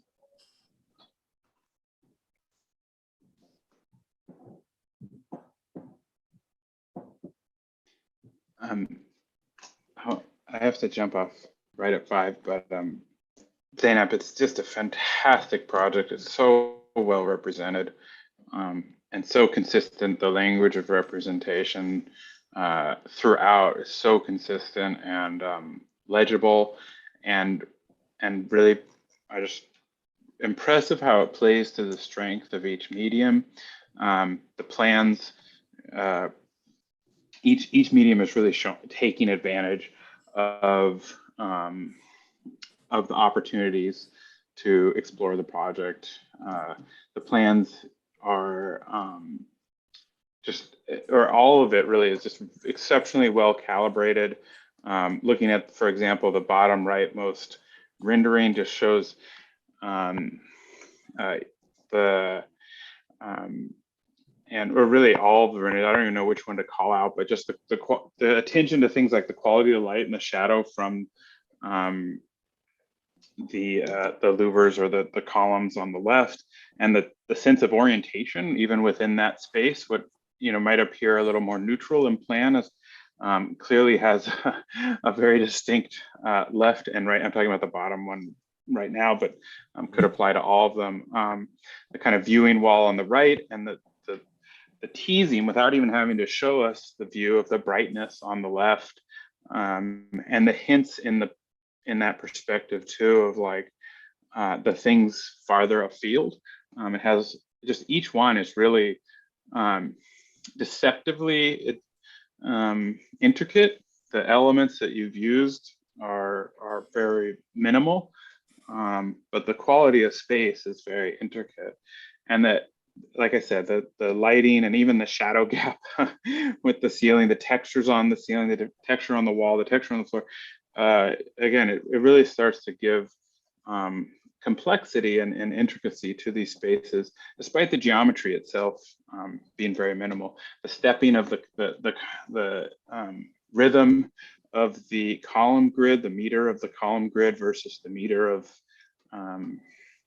the columns on the exterior, the slippages around that main central wall between the left half and the right half. And then, of course, just the legibility of the section.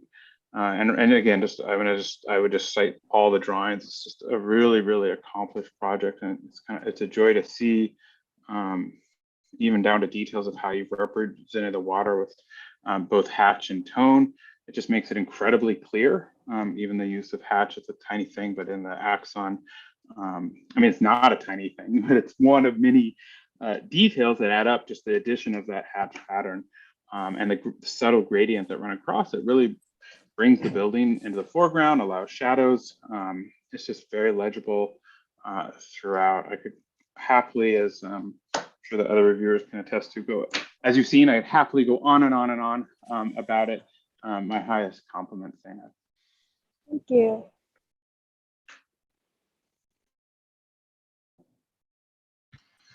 Yeah, I would echo that this is a really impressive presentation, and there is clarity between the different modes of expression, which is helpful, so that the plans or the axons or the perspectives all render the trees and the landscape in the same exact way, which makes it easier to orient between that perspective and kind of what I'm seeing over here.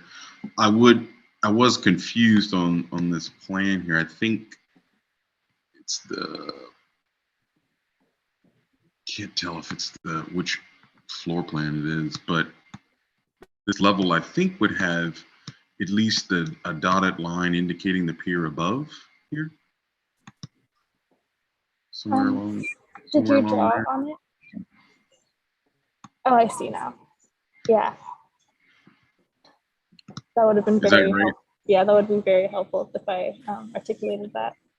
Yeah, it was. You look like you would have the right level of subtlety to indicate it, but overhead line is pretty critical. But then that would be the only nitpick. I guess the other question I have, because everything is so well documented and so well thought about. I guess when I look down at this I gotta draw it. That bottom left exploration of kind of, I guess, the sectional information that's going on inside of the salt dome. Mhm. There seems to be kind of these levels where these bars happen.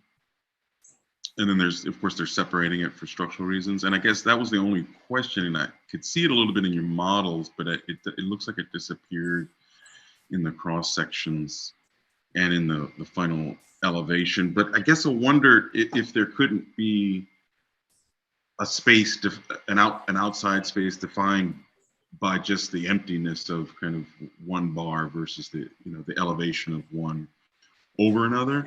Because right now everything touches everything else, kind of. Whoops, I don't know how to change that. But I guess let me go to your upper left axon. I guess it's axonometric diagrams. Oh, there we go. I just wondered if some of this stuff, sorry, it's so hard to draw on this, but if some of this could just be eliminated and kind of open it up as a way of thinking about, I guess what I'm trying to do is sort of look at your building doing something like this. If you look at the very bottom left, where there's open space and then the kind of the salt comes into about the same amount. And then there's another one. And so thinking about the salt as outdoor space and the opening as your building, it would give some vertical, one more level of verticality to your building, which I think could be interesting, because then everything else that you're doing, I don't really see kind of that moment where, oh, there's like an entire building hanging over me. But it seems like that might have been something you could have or would have explored based on your initial research. Yeah, I love that point about everything's touching everything. And if you look at the axon, and also, just by the way, the drawings are clear and consistent. I would certainly agree with that. The presentation was really clear as well. So when you're talking about your early diagrams and your models, it became very clear what you're talking about, volume slipping against each other. And I would have said, if you told me without seeing the drawing, that you couldn't, actually fit a building between the pier and that spit of land, but you did it.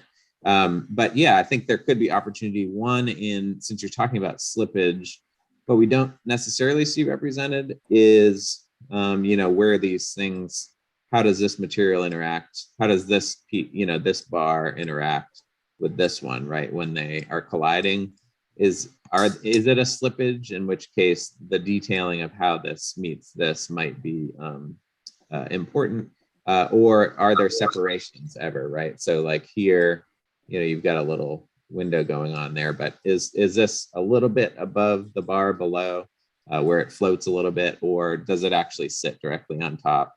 There's just a lot of opportunities there, and because you're articulating so clearly the slippage of those bars. And then I think it's actually really hard to sometimes to program functional space in super long, skinny linear spaces, but I think you did a pretty good job. There's some spots, like if you look, it's where Inyaki's error is right now at the second plan at the bottom. It starts to get a little drawn out, right? Where you have, tables that just start being a little bit spread out, maybe for the sake of the length of the building, right? So I think you could do a tiny bit more work to figure out exactly how those spaces function. But the beauty of the scheme too is that like those things can telescope in and out, and you can actually get it back to exactly the size it needs to be a functional space. So I don't think it hurts the scheme, and is another benefit of the kind of way you took this on. Zainab, I agree with everything that has been said and the representation. I typically enjoy seeing more line work, but I think it's a beautiful, very coherent presentation. Would it be fair to say that maybe the transversal sections in the bottom are the latest arriving to the game? Yes. Okay. How did you do that? So we will not pick on them.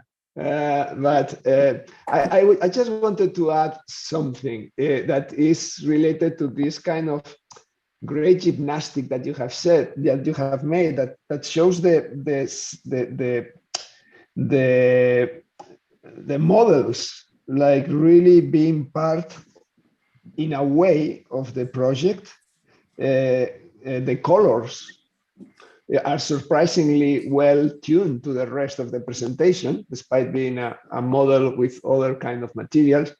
And then there's something that I'm just wondering, and it may be crazy, and you can say, well, look, no.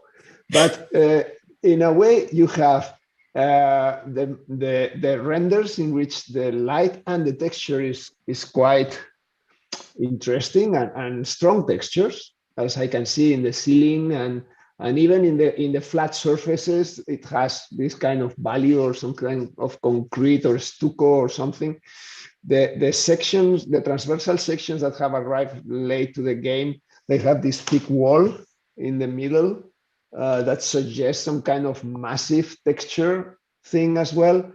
And then we go to the models, and your models are like a kind of brutal thing, no? Because all the delicacy of the drawings are not, I wouldn't say contradicted, I would say complemented by a kind of brutality of the model, no? With a porex that is like cut like that in a brutal way in the second, the others that are, and in the third in vertical,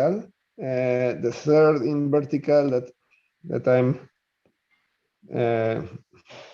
framing, this begins to question if what we see in the drawings or what we see in the model, what is what you want, in the sense that you are suggesting a strong textures, and in the model you are almost explaining that you are recycling shit that is in the place and trunks, and I don't know, because all this wood is like twisted and really like, so I wonder if this is like, oh, she's great in drawings and in models not really, or if Zainab is also great in the model, and in the model is exploring like a kind of wildest in terms of texture and materials, and it's not a kind of so refined vertical louvers, and it's much more like pieces of wood that you have found.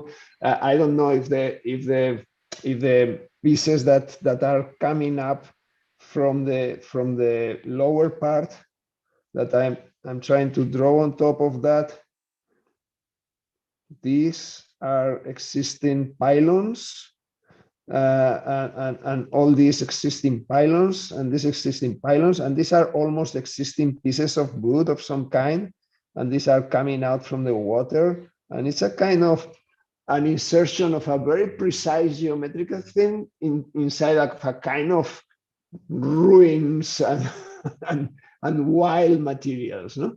I'm just wondering if in which way you go, no? In lower again, it's not like this sleek, the model doesn't look like this sleek stuff. So I'm just interested in which route you would take if you would be developing this further, just to get it built. Sure. Brutal is a very nice way to put it. But those three models that are come together are my older process models. I did simplify materials I used for the site, the trees, the pillars, all to be white. But yes, I hear what you're saying, where the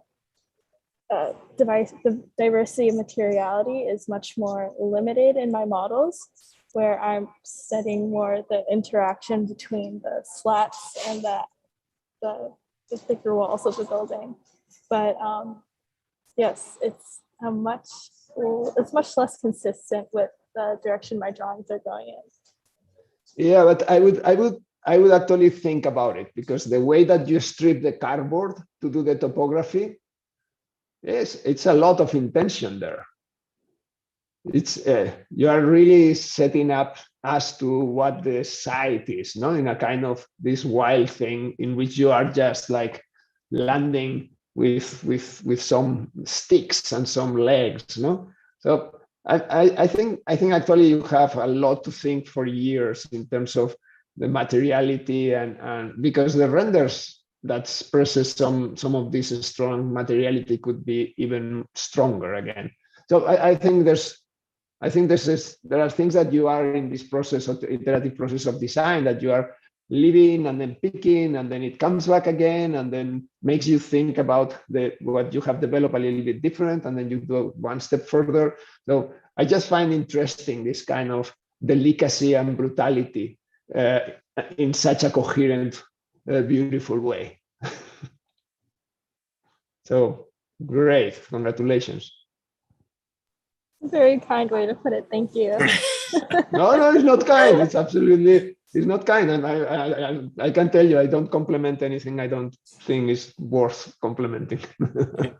I find it really interesting. Thank you. Excellent. Thank you, Dean, all day for your time. And that was our last review. Adam had to leave, but thank him for his time.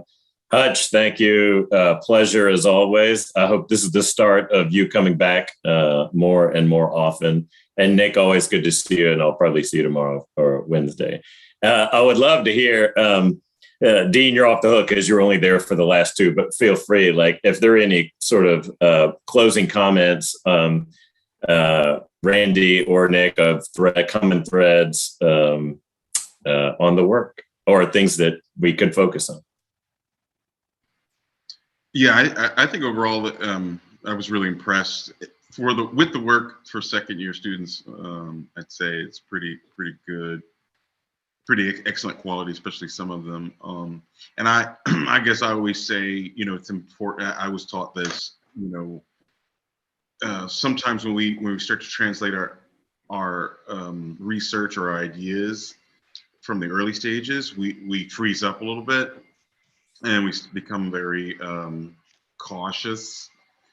And I think it's important to go back to your original research and look at it again and try to let that quietly inform where you're going. And then make sure you don't get so nervous that you just start making every building a series of rectangles, unless that's your idea. So just try to stay loose and work hard for yourself and for your professor. Excellent. Thank you. He was paid to say that last part. Yeah. I think, yeah, I was going to say a version of the same thing. Randy, tell me if I'm saying the opposite, but I think there's I didn't get to say this for the rail project, but I think it's not actually about the rail anymore, the big underground project. And so I think another way of thinking about your project as it progresses, and I think I said this enough times that you've heard it already, but I think you can let go of, so Randy's saying go back and make sure that you have the opportunity to continue to be inspired by that research. But I think you can also let pieces of it that no longer fit with your scheme as it develops drop away. And so I think that, that rail project really became a nice exploration of how to create a mine-like underground space. And I no longer felt like it was particularly, oops, our dog is making a comment, particularly important to relate it to the rail above. And it was really orienting a project in a very linear way, but not in line with the rail. And so it seemed like it was no longer about the rail. That's just a tiny example. I liked that project overall. And then the thing I kept saying is then go back to your site analysis and let the other elements of this project, often we're in an urban setting in New Orleans with a speculative site on the corner of some block, right? Here we've got a lot more topography than we typically get to work with in Louisiana. So let some of those other cues and the other things going on the site. So zoom back out and think hard about the approach. Are you going to create a new parking lot? God forbid more parking lots, but and then park near the building and approach it. Are you going to have people wander around the whole end of the island before you get back to your building? What is the approach? And I think that's just as much a part of the narrative of the building as the procession through the building itself. And then even how you leave, right? So all of those contextual issues. A lot of people left off at the end, having done beautiful site drawings. All of you have done beautiful site drawings and analysis. Sometimes left off some of that context, right? And at the end, you kind of stick a few trees in your plan and stick a few trees next to your model. But I think that stuff can help you make that last series of decisions about how your building interfaces with its immediate context. Excellent. But Perfect. also, just to say, just because I've been around for it, tough semester. Great job. Everybody had at least a kernel of an idea, a project that we understood. We didn't end up asking a lot of questions about what's what and how does this work. And so congratulations. Perfect. Thank y'all very much. And if y'all don't have any comments, I'd love to debrief at a later date, so we don't have to debrief for the world to see on YouTube. But again, if there's any closing comments from y'all, otherwise, we will catch up later. Strong work for the entire semester and leading up to the final. All right, no comments. Thank y'all very much. Strong work. You are free to go. Thanks, everybody. Thanks, Thank Ed. you. Thank you.